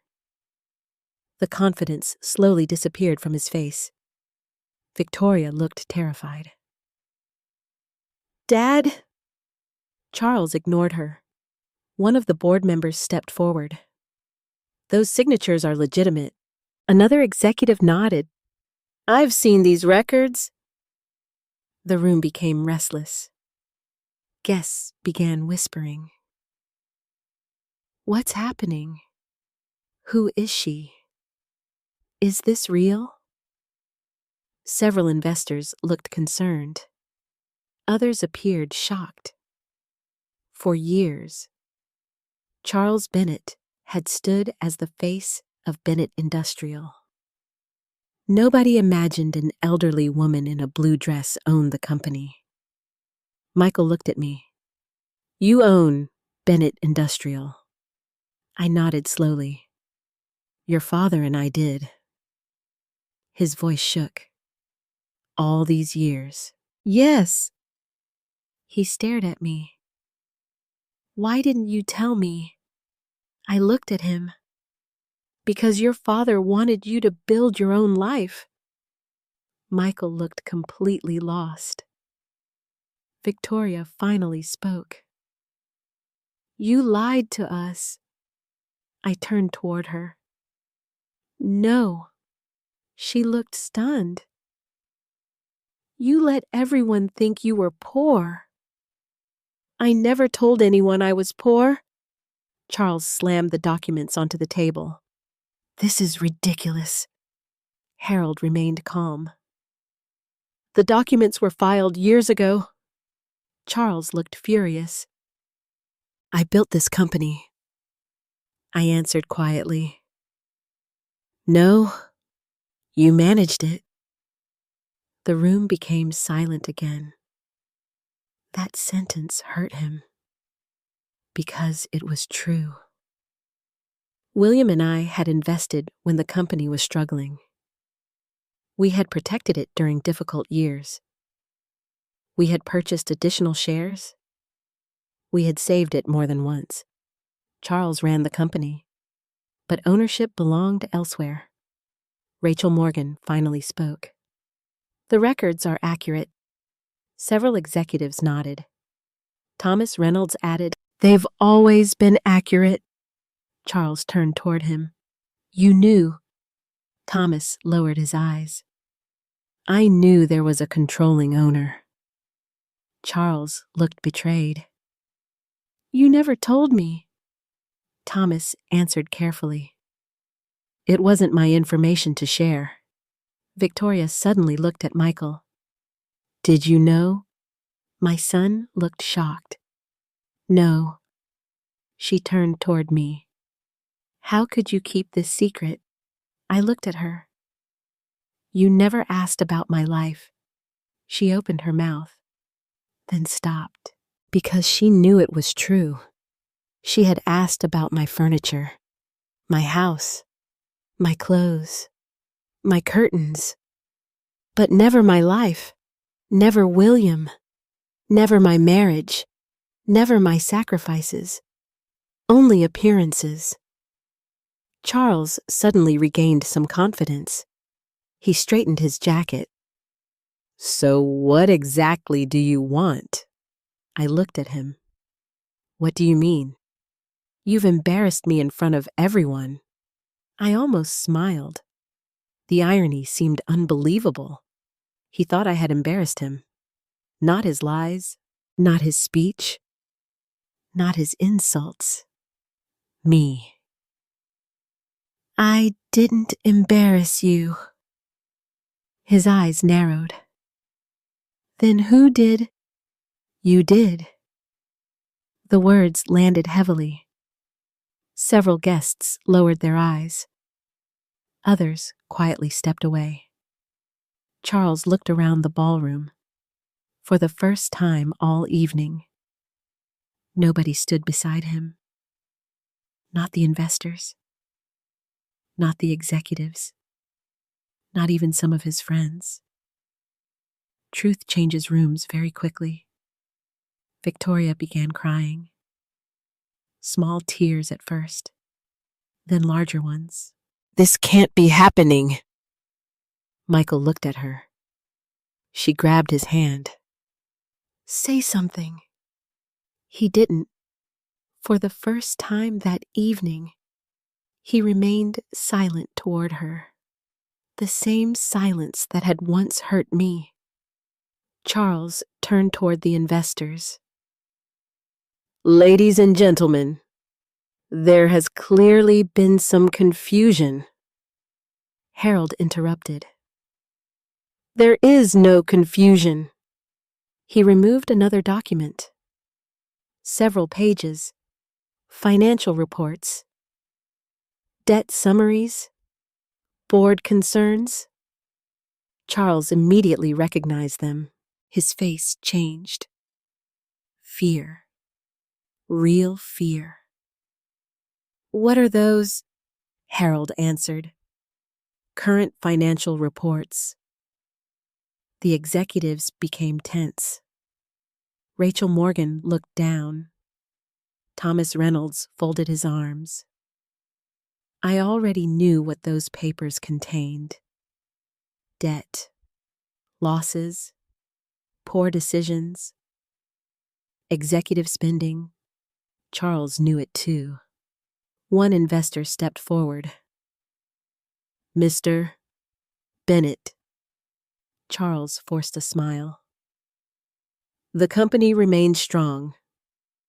Harold placed the reports on the table. "The company has serious financial problems." Whispers spread across the ballroom. Victoria stared at her father. What is he talking about? Charles remained silent. I finally spoke. "Bennett Industrial is carrying substantial debt." Several guests looked shocked. One investor asked, "How serious?" Harold answered calmly, "Serious enough that emergency financing has been pursued." Victoria looked at her father. "Dad?" He still said nothing. Michael stared at him. "You never told us!" Charles suddenly exploded. "I was fixing it." Nobody answered. Because nobody believed him. I looked around the ballroom. This was no longer about my dress. No longer about humiliation. No longer about wealth. This was about truth. The truth about Charles. The truth about Victoria. The truth about Michael. And perhaps the truth about me. For years, I had hidden. Perhaps too long. Michael slowly stood. He looked at me, then at Charles, then at Victoria. "I don't understand any of this." His voice broke. I felt my heart ache.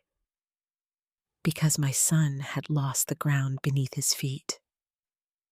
The wealthy family, the successful father-in-law, the stable future.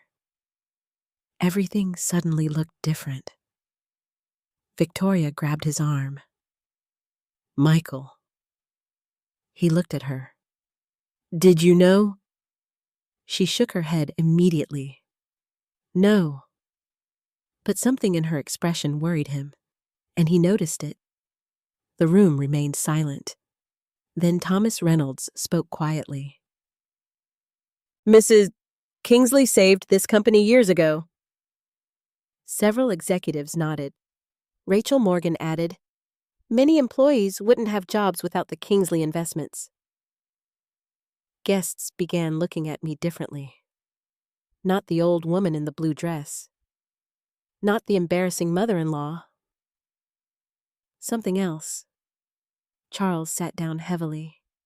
For the first time in 40 years, he looked like a tired old man. His voice became quiet. What happens now? I looked at him.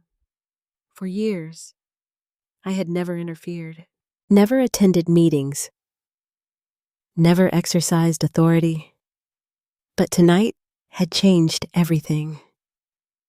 I looked at the employees, the executives, my son, and finally, Charles Bennett. Then I said, That depends on the truth you still haven't told this room. Charles slowly lifted his head. His face became pale again. Because he knew exactly what I meant. And so did Harold. Nobody spoke after my last words. The ballroom felt frozen. Even the musicians had stopped playing. Charles Bennett sat motionless in his chair. The documents remained spread across the table. Years of secrets now lay under the bright lights. Victoria stood beside her father. Her face had lost all color. Michael remained next to me. He still looked as if the floor had disappeared beneath him. The investors whispered among themselves. Several guests quietly left their tables. The evening that had been designed to celebrate Charles Bennett had become something entirely different. For the first time all night, Charles looked old, very old. He slowly stood. His voice sounded weak. There must be some mistake. Harold answered immediately. There is no mistake. Charles looked toward the executives. Thomas Reynolds lowered his eyes. The documents are correct. Rachel Morgan nodded. They always have been. Charles looked betrayed. You all knew, Rachel answered carefully. We knew there was a controlling owner. His voice rose. And nobody told me. Thomas finally spoke. You never asked. That sentence hit him hard, because it was true. Charles had always assumed he controlled everything. Nobody had ever challenged him. Until tonight, Victoria suddenly stepped forward. No, her voice shook. No, this isn't possible. She looked directly at me. You did this on purpose, I answered calmly. I came because you invited me. You wanted to humiliate us. I looked at her. Did I laugh at your clothes? She said nothing. Did I embarrass you in front of your guests? Still nothing. Did I ask if your dress came from a thrift store? Tears filled her eyes. The entire room heard every word. For the first time that evening, Victoria had no answer. She looked toward Michael. Say something. He remained silent. She grabbed his arm. Michael. He slowly pulled away. That moment hurt her. I could see it.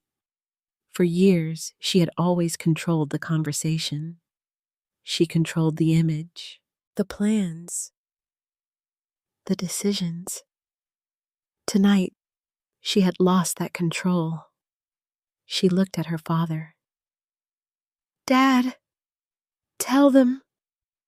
Charles looked exhausted. He sat down again. His shoulders had collapsed. The powerful businessman had disappeared. Only an aging man remained. One of the investors stepped forward. "Mr. Bennett, are the financial reports accurate?" Charles said nothing.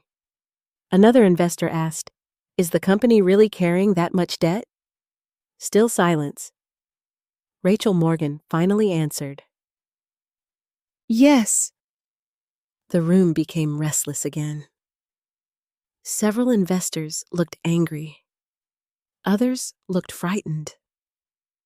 One man simply picked up his coat and left. Victoria turned toward her father. "You told us everything was fine." Charles looked away. "It was temporary." "Temporary." Her voice grew louder. "You said the company was stronger than ever." He rubbed his forehead. "I was trying to fix it." She stared at him. "You lied to us." For the first time all evening, I saw something unexpected. Fear. Not fear of losing money. Fear of losing status. Victoria had built her entire life around the Bennett name, around wealth, around influence. And suddenly, everything looked unstable. She turned toward me. "You let us believe you had nothing." I answered quietly. "I had everything I needed." She shook her head. "You lived in that little house." "Yes." "You drove that old car." "Yes." "You wore this dress." I looked down at the blue fabric. "Yes." She looked completely confused. "Why?" The room became silent again. That question was bigger than money, bigger than ownership, bigger than business. I answered honestly. "Because none of those things tell me who I am." Victoria stared at me. She could not understand. Her entire life had been built around appearances. Mine had been built around memories. The difference suddenly stood between us. Michael finally spoke. His voice sounded broken. "Victoria." She looked at him immediately. "Tell me you didn't know." She hesitated, only for a second. But Michael saw it. I saw it. Everyone saw it. His face changed. "What?" She shook her head. "No." "Victoria." Tears rolled down her face. She looked away. Finally, she whispered, "I thought your mother had money." Michael froze. The room became quiet again. "I didn't know how much." He stared at her. "What?" She cried harder. "My father always said your family probably had money." Michael looked shocked. "But you treated my mother like she was poor." Victoria could not answer. He continued, "You humiliated her." She shook her head. "I was angry." "Why?" She looked directly at him. "Because I thought she was hiding everything from us." The entire room listened. No one interrupted. No one moved. Michael looked devastated. You married me because of money. She immediately shook her head. No. Then why? She cried. I loved you. But she remained silent. Michael took a step backward. The answer had already appeared. She didn't need to say it.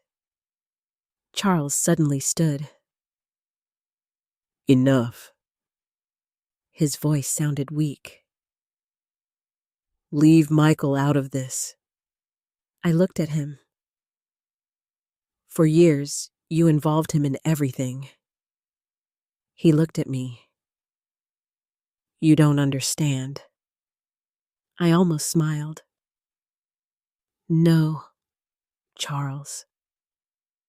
I finally understand. He lowered his head. For the first time that evening, nobody defended him. Not Victoria. Not the investors. Not the executives. Nobody. Rachel Morgan quietly approached me. Mrs. Kingsley? I turned. The employees are frightened. I nodded. I know. They've heard rumors. I looked at the people gathered around us. I have no intention of hurting them. Rachel's eyes filled with relief. Thank you. Because this had never been about revenge. Never. William had built companies to protect people, not destroy them. Meanwhile, Michael looked at his wife. His voice had become calm, dangerously calm. Did your father tell you my mother was wealthy? Victoria hesitated. A little. His eyes widened. You knew. She looked away. He suspected. Michael took another step backward. So you let them mock her? No. You laughed first. She cried harder. I didn't think. No. His voice finally became strong. You didn't care. That sentence broke something inside her. For the first time all evening, Victoria stopped defending herself because she knew it was true. I watched my son carefully. Something had changed. The frightened man had disappeared. The little boy who once protected his friends had finally returned. He looked at me. Real tears filled his eyes. Mom, I could barely breathe. I'm sorry. Those two words carried years of pain, years of silence, years of distance. But this was not the moment for forgiveness. Not yet. I simply nodded. Because some wounds require truth before healing. And tonight, truth had finally entered the room. Charles slowly sat down. Victoria cried quietly. Investors spoke in whispers. Executives waited. And my son stood between his wife and his mother. For the first time in years, he was finally beginning to see both clearly. Nobody left the ballroom. That surprised me. I thought the investors would leave. I thought the guests would quietly disappear. Instead, everyone stayed. People wanted answers. And for the first time in years, Charles Bennett had none. He remained seated. His shoulders were bent. The powerful businessman who had controlled every conversation now looked completely lost. Victoria stood beside him. Her makeup had begun to run from her tears. Michael stood between us. Not beside me, not beside his wife, simply standing alone. Perhaps that was where he truly was, alone. Harold quietly closed his briefcase. The documents remained on the table. The truth no longer needed paper. Everyone had already seen it. One of the investors finally spoke. Mrs. Kingsley. I turned. The man introduced himself. David Collins. I recognized him immediately. He managed a regional investment firm. He looked nervous. Were you aware of the company's condition? Yes. His eyes widened. And you did nothing. The question was fair. I answered honestly. I trusted management. He looked toward Charles. And now, I glanced at Rachel Morgan, at Thomas Reynolds, at the employees, at my son. Now I have concerns. Charles finally lifted his head. You make it sound as if I destroyed the company. I looked directly at him. Did you? His face hardened. The economy changed. Yes. Competition increased. Yes. The market became difficult. Yes. He pointed toward the reports. I made difficult decisions. Rachel Morgan suddenly spoke. No, you didn't.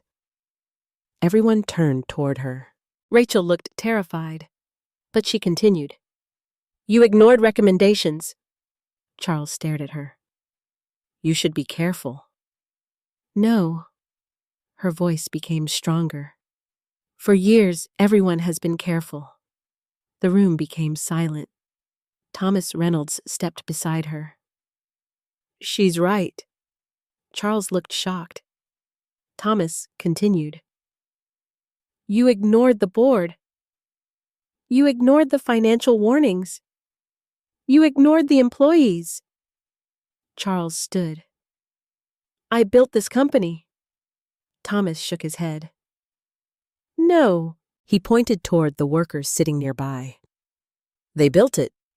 Several employees quietly nodded. I remembered William saying the exact same thing years earlier. Companies belong to workers long before they belong to executives. Charles looked around the room. He expected support. He found none. Victoria finally spoke. Dad, tell them this isn't true. Charles looked at his daughter. For the first time, he looked helpless. It got away from me. Those 5 words changed everything. Victoria stepped backward. What? The debt? The loans? The spending? His voice became weak. I thought I could fix it. She stared at him. You told us everything was fine. I didn't want you to worry. She laughed bitterly. Now everyone is worried. Michael remained silent. His eyes moved between his wife and her father. Perhaps he was finally seeing them clearly. Not the successful family. Not the powerful people. Just frightened individuals trying to protect appearances. I walked toward Charles. The ballroom became quiet. He looked up at me. There was no anger left in his eyes. Only exhaustion. I asked softly, why didn't you ask for help? He looked surprised. You would have helped me if you had protected the employees. He lowered his head. I was ashamed. I understood that feeling. Pride destroys many people, especially successful people, because they become afraid to admit weakness. Charles whispered, I couldn't let people see me fail. I looked around the ballroom. And now, he said nothing, because everyone had already seen it. Victoria suddenly turned toward me. Her voice shook. Did you know what about our financial problems? Yes. And you still came tonight? I nodded. Because Michael invited me. She looked confused. You weren't angry. I smiled sadly. I was. She lowered her eyes. I was cruel to you. Nobody spoke. Those words mattered. Because they were true. She continued. I judged your house. Your clothes. Your life. Tears rolled down her face. And I never even knew you. For the first time that evening, I believed her. Not because she suddenly became a different person, but because her world had collapsed. Sometimes people only begin seeing others after losing what they value most. Michael finally spoke. Why? Victoria looked at him. Why what? Why were appearances so important? She wiped her eyes. My father spent my entire life telling me that people judge weakness. Michael asked quietly. And your mother? Victoria became still. The room seemed to disappear around her. My mother left. Nobody expected that answer. She looked down. We lost everything once when I was young. Charles closed his eyes. Victoria continued. My mother left because we had no money. The room remained silent. My father spent years rebuilding everything. She looked toward him. He taught me that money protects you. Charles whispered, I wanted you to feel safe. Victoria cried. But I never felt safe. Michael looked at her. For the first time all evening, his anger softened. Because now he understood something. Fear. The same fear that had controlled him. The same fear that had controlled Charles. Fear of losing. Fear of failing. Fear of appearing weak. I suddenly realized that this family had spent years pretending. Charles pretended to be successful. Victoria pretended to be secure. Michael pretended to be happy. And I pretended none of it affected me. Harold quietly approached. The board will require decisions. I nodded. The practical world had returned. Investors, employees, leadership, the future. Thomas Reynolds stepped forward. The employees need stability. Rachel added. They need honesty. I looked around the room. For years, I had avoided responsibility. Perhaps because it reminded me of William. Perhaps because I was tired. But tonight had changed everything.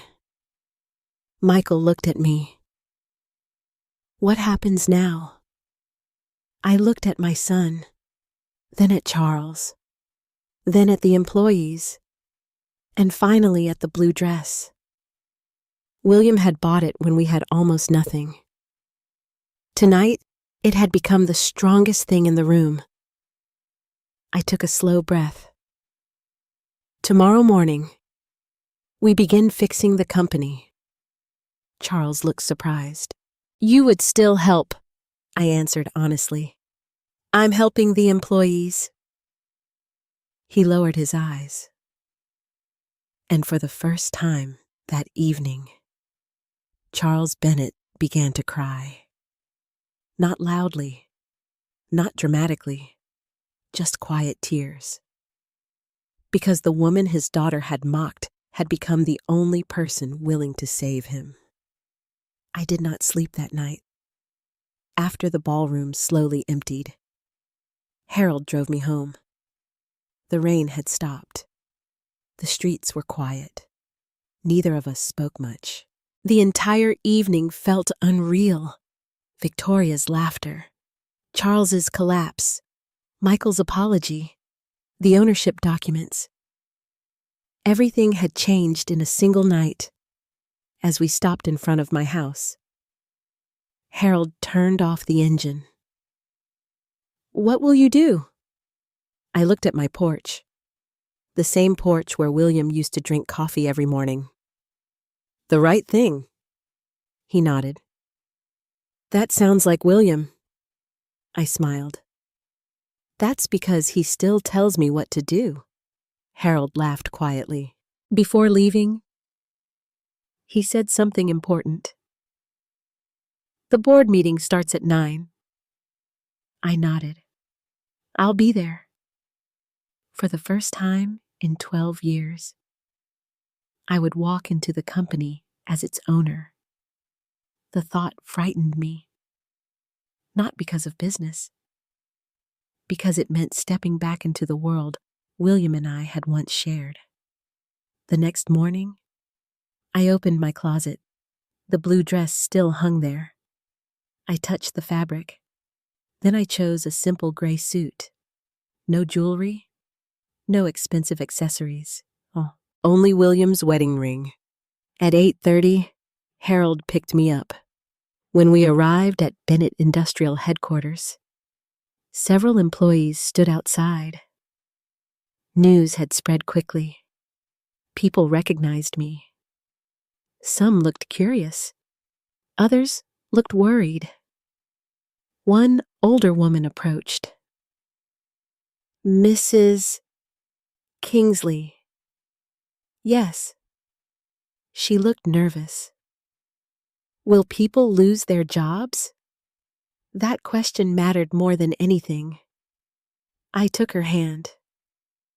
"I will do everything possible to protect them." Tears filled her eyes. "Thank you." That was when I realized exactly why William had invested in companies. Not for money, for people. The boardroom looked exactly as I remembered. Long table, leather chairs, large windows, financial reports, executives. Rachel Morgan sat quietly near the far end. Thomas Reynolds sat beside her. Several directors looked nervous. Charles Bennett entered last. He looked 20 years older. Victoria was not with him. Michael was not with him. Only Charles. He sat down without speaking. Harold opened the meeting. "As legal representative for Kingsley Capital, I confirm that Mrs. Beatrice Kingsley is the controlling owner of Bennett Industrial." No one argued. No one questioned it. Everyone already knew. Harold continued. "The company faces serious financial concerns." Rachel began presenting reports. Debt levels, declining revenue, executive spending, delayed payments. The room remained silent. Finally, I looked at Charles. "Is there anything you wish to say?" He stared at the table. "I made mistakes." No one answered, because everyone already knew. He continued. "I thought I could recover the losses." Thomas spoke quietly. "You ignored every recommendation." Charles nodded.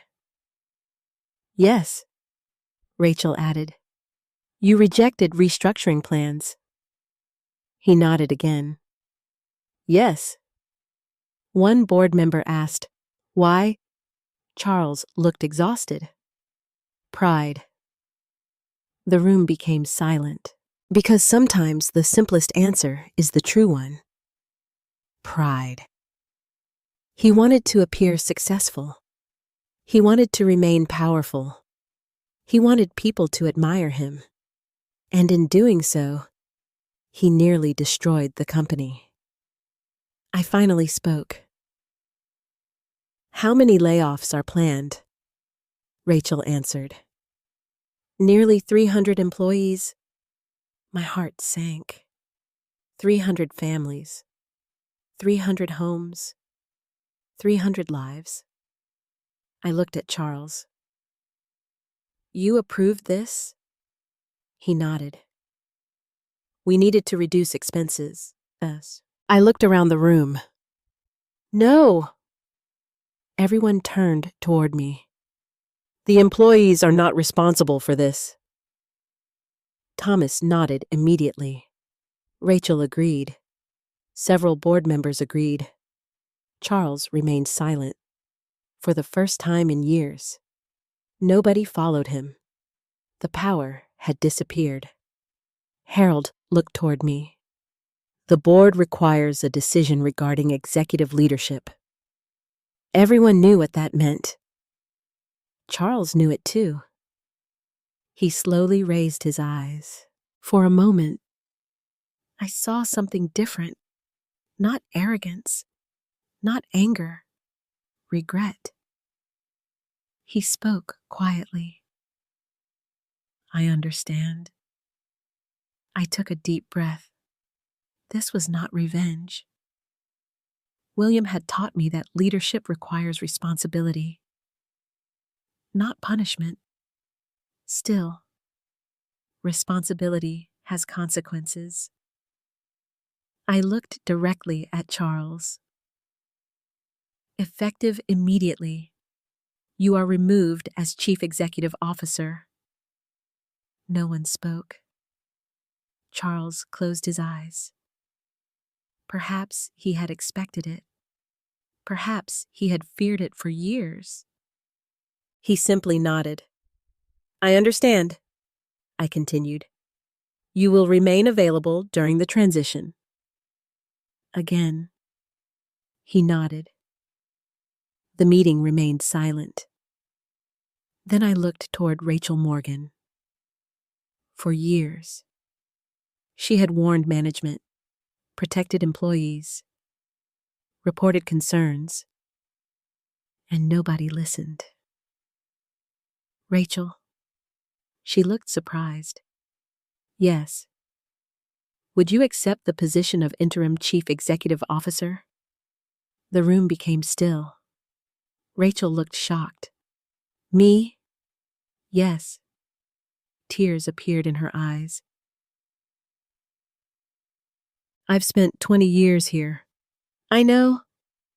She looked around the room. "I care about these people. That's exactly why I'm asking." Thomas smiled for the first time all morning. Several board members nodded. Rachel slowly accepted. "I'll do everything I can." I believed her, because she reminded me of William, not interested in power, interested in responsibility. After the meeting ended, employees gathered outside. Rumors had already spread. Rachel stood beside me. One worker asked, "Are we losing our jobs?" I answered immediately, "No." Another employee began crying. Several others hugged each other. For the first time that day, I felt peace. The company could recover. Not because of me, because of the people inside it. As the crowd slowly disappeared, Charles approached. He looked tired, defeated. "I deserve this," I answered honestly. "Yes." He nodded. "I spent my whole life trying to look successful." "And were you?" He thought for several moments. "No." I looked at him. Success isn't what people think of you. He lowered his head. My daughter learned that from me. Yes. His voice broke. I ruined her. I thought about Victoria, the fear, the tears, the obsession with appearances. Perhaps she had spent her entire life afraid of becoming poor again. Perhaps Charles had taught her that love depended on success.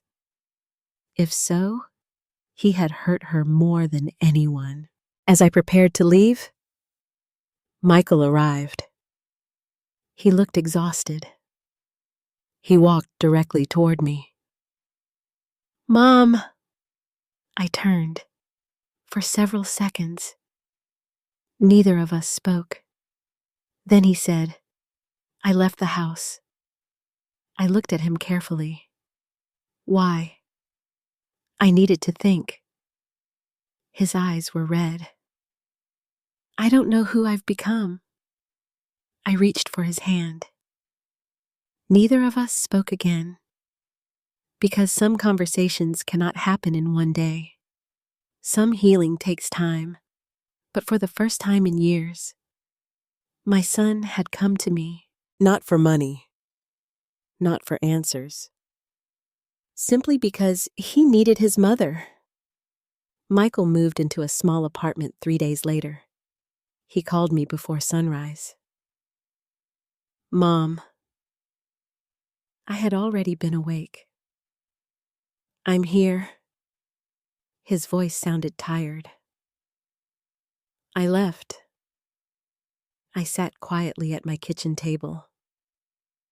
Where are you? A hotel. I closed my eyes. For years, I had imagined this moment. Not because I wanted his marriage to fail, because I knew he could not continue living a life that belonged to someone else. Are you safe? Yes. Did you fight? He hesitated. No. What happened? His answer came slowly. I finally told the truth. Those words stayed with me all day, for years. My son had lived inside silence. Now he had finally spoken. Later that morning, he came to my house, the same small house Victoria had once judged, the same kitchen where Michael had done homework, the same dining room where William had taught him to play chess. Michael walked inside carrying one small suitcase. Nothing else. No expensive clothes, no golf clubs, no designer luggage, just one suitcase. He looked around the room. Everything remained exactly the same. His eyes became wet. It still smells the same. I smiled. Coffee and old books. He laughed quietly. For the first time in years, I heard my son laugh. We sat together in the kitchen. Neither of us knew where to begin. Finally, he spoke. Victoria wanted me to go back. And he looked down. I couldn't. I poured coffee. Why? He stared at the cup. Because I realized I don't know who I became. His voice shook. I spent years trying to impress people. I remained silent. I bought things I didn't want. I attended events I hated. I pretended to enjoy people I didn't respect. He looked at me, and the entire time, I stopped visiting my mother. That sentence hurt both of us. Because it was true. I reached across the table. He took my hand. I failed you. I shook my head. You lost yourself. His eyes filled again. For several minutes, Neither of us spoke. Outside, the wind moved through the trees. The world felt quiet again, something we had not felt in years. Meanwhile, Bennett Industrial slowly began changing. Rachel Morgan immediately canceled the layoffs. Employees returned to work with relief. Departments began restructuring. Unnecessary spending stopped. The board supported her. The company slowly started breathing again. Several newspapers wrote stories about the mysterious owner. The elderly widow. The blue dress. The hidden owner. I ignored every interview request. I had no interest in becoming famous. William would have hated it. One afternoon, Rachel visited my house. She brought financial reports, but she also brought something else. Hope. We can save the company. I smiled. I know. She looked around my kitchen. This is where you make decisions. I laughed. Most of them. She shook her head. The boardroom is enormous. So is the electric bill. She laughed. For the first time in weeks, I felt light. Rachel then became serious. Charles resigned. That surprised me. Officially, she nodded. He submitted everything this morning. I felt sad. Not because he lost power, because he had spent 40 years chasing something that eventually disappeared. Power always does. Respect does not. Rachel continued. Several executives are leaving. And the employees, they believe in the company again. That mattered most. After she left, I sat alone. William's photograph stood beside the window. I spoke to him. We saved it. The house remained quiet, but somehow, I felt him there. Several days later, Victoria called. I stared at the phone. For a moment, I considered ignoring it. Instead, I answered. Hello. Her voice sounded small. Beatrice. I waited. I don't expect forgiveness. Neither did I. She continued. I wanted to apologize. I said nothing, because apologies are easy. Understanding is difficult. She cried softly. My father lost everything once when I was a child. I remembered what she said at the ballroom. My mother left us. Her voice broke. I spent my entire life believing poor people become abandoned. Suddenly, I understood something. Victoria had not hated poverty. She had feared it. She feared losing love, losing safety, losing everything. I answered quietly. Fear can make people cruel. She cried. I was cruel. Yes. I judged you. Yes. I hurt Michael. I closed my eyes. Yes. She remained silent. Finally, she whispered, I did love him. I believed her.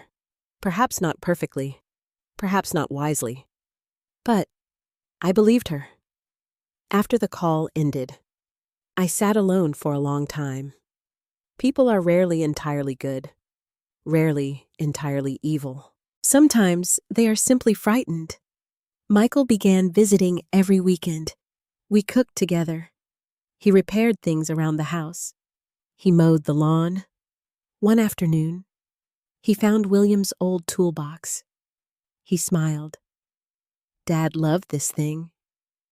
He loved fixing things. Michael became quiet. I wish I could fix my marriage. I looked at him. Maybe you can't. He nodded. I know. He sat beside me on the porch. The sun slowly disappeared. For a long time, neither of us spoke. Then he said, I don't want money. I looked at him. I never did. I know. I just wanted people to respect me. I smiled. Your father earned respect because he respected other people. Michael looked down. I forgot that. No. He looked up. You only stopped listening. His eyes filled. I miss Dad. So do I. For the first time in many years, we cried together. Not because of money, not because of business, because of loss, because of time. Because families sometimes break quietly, and because sometimes they slowly find their way home. As autumn approached, the company continued recovering. Rachel became a respected leader. Employees trusted her. The board supported her. And every morning, I still drank coffee in my kitchen, still drove my old car, still lived in my small house. Nothing had changed, and everything had changed. One evening, Michael looked at me and said, I just want to be your son again. The words broke my heart, because for years, he had been someone else's husband, someone else's employee, someone else's disappointment. Now he simply wanted to come home. And for the first time in a very long time, I believed he finally could. Winter arrived quietly. The trees outside my house became bare. The mornings became colder. And for the first time in many years, my life became peaceful. 3 months had passed since the night of the anniversary dinner. 3 months since Victoria laughed at my blue dress. 3 months since Charles Bennett lost his company. 3 months since my son finally found his way back to me. Bennett Industrial slowly recovered. Rachel Morgan proved to be exactly the leader the company needed. Employees trusted her. Departments stabilized. The debt began shrinking. The layoffs never happened. Every week, she visited my house with reports, but we often talked about life instead of business. One afternoon, she said, You know the employees call you the woman in the blue dress? I laughed. That's a terrible nickname. No, she smiled. They mean it with respect. I looked out the kitchen window. The blue dress still hung inside my closet. I had not worn it again. Not because it hurt, because it had already done what it needed to do. One Saturday morning, Michael arrived carrying a cardboard box. What's that? He smiled. Dad's things. Inside were old photographs. Fishing equipment. Letters. A broken watch. Several notebooks. We sat together for hours. For the first time in years, we talked honestly. No pretending. No fear. No silence. Michael finally looked at me. I almost lost everything. I nodded. Yes. I nearly lost you. That hurt more. Because it was true. For years we had both lived carefully around each other. Afraid of arguments. Afraid of disappointment. Afraid of truth. He picked up one of William's notebooks. Inside, William had written something years earlier. Success means being able to go home without shame. Michael read it twice. Then he cried. I cried too, because William still found ways to speak to us. Several weeks later, Victoria asked to see me. We met at a small coffee shop. She looked different. No expensive jewelry, no designer clothing, no carefully controlled appearance, only Victoria. She sat quietly for several minutes. Neither of us spoke. Finally, she said, I moved out. I looked at her.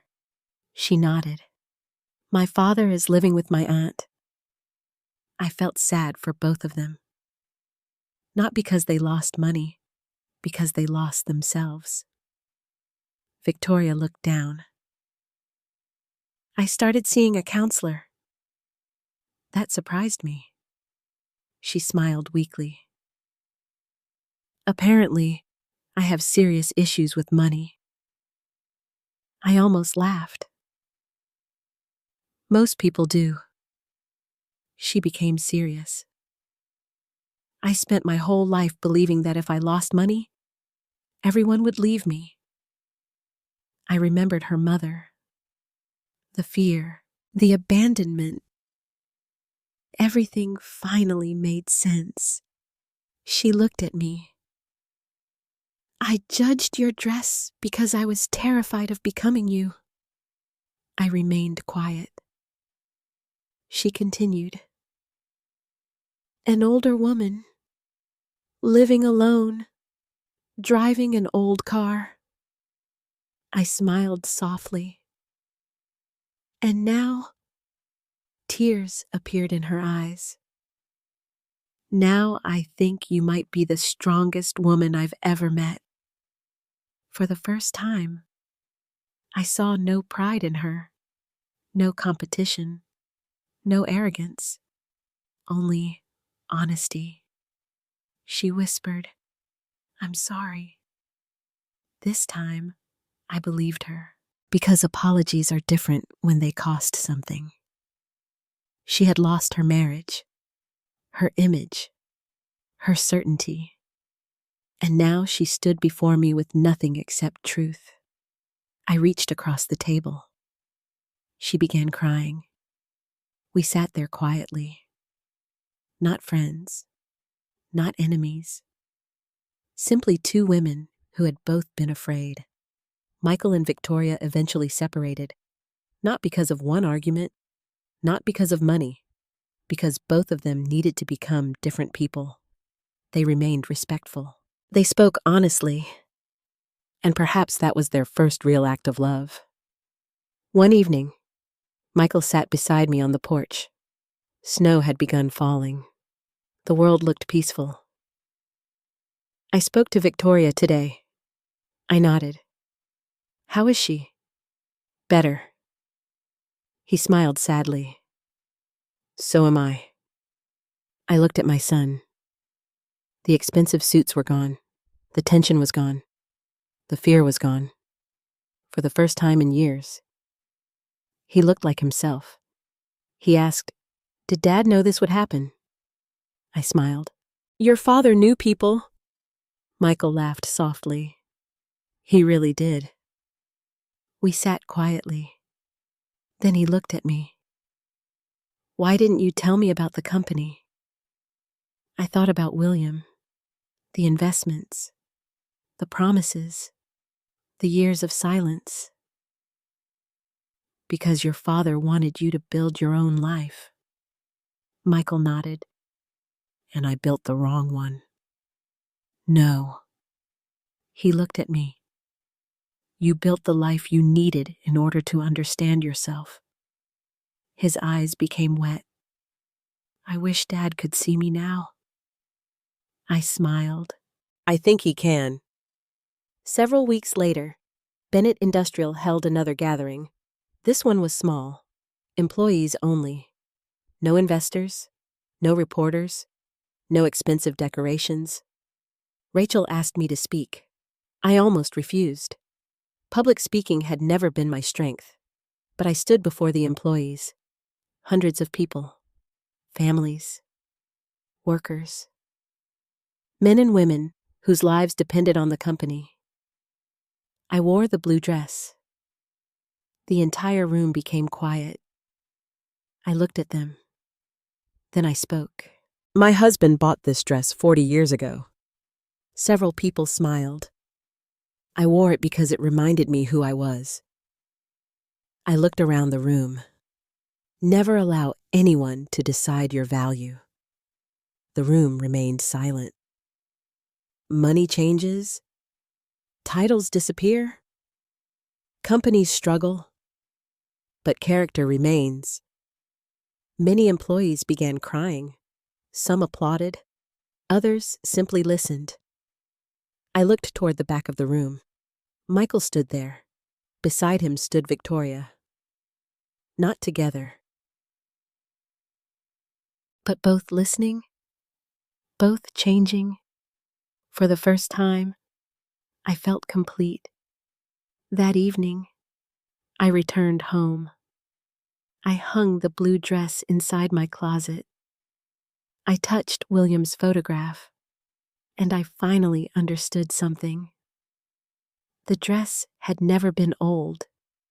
The people who mocked it simply could not see its worth, just as they could not see mine. But eventually, truth always arrives, and sometimes it arrives wearing a blue dress. After everything that happened, I learned that people often judge what they can see while ignoring what truly matters. A house, a dress, a car, or a bank account may tell a story, but they never tell the entire truth. For years, I believed silence protected relationships. I believed avoiding conflict kept families together. But silence can also create distance. Sometimes love requires honesty, even when honesty hurts. Charles taught us what pride can do. He spent his life trying to appear successful while slowly losing the things that mattered most. Victoria showed us how fear can hide behind arrogance. Her fear of poverty became cruelty. Her fear of losing love made her chase status instead of connection. Michael reminded me that people can lose themselves without realizing it. Sometimes we spend years trying to satisfy others until we no longer recognize our own reflection. But it is never too late to return home. The company survived because people chose responsibility over pride. Employees mattered more than appearances. Truth mattered more than reputation. Most importantly, I learned that our worth cannot be measured by what we own. The blue dress represented love. It represented memories. It represented loyalty. And in the end, those things proved more valuable than wealth. If someone has ever judged you because of your age, your clothes, your home, or your circumstances, remember this: people who measure your value by appearances often reveal more about themselves than about you. Thank you for walking through this journey with me. If this story touched your heart, please share your thoughts in the comments. Have you ever been judged unfairly because of your appearance or your financial situation? What would you have done in my place? Please like and subscribe if you enjoy emotional family stories like this. And before you leave, tell me where you're watching from and what time it is in your part of the world. Sometimes the most valuable things in our lives are the things others fail to understand.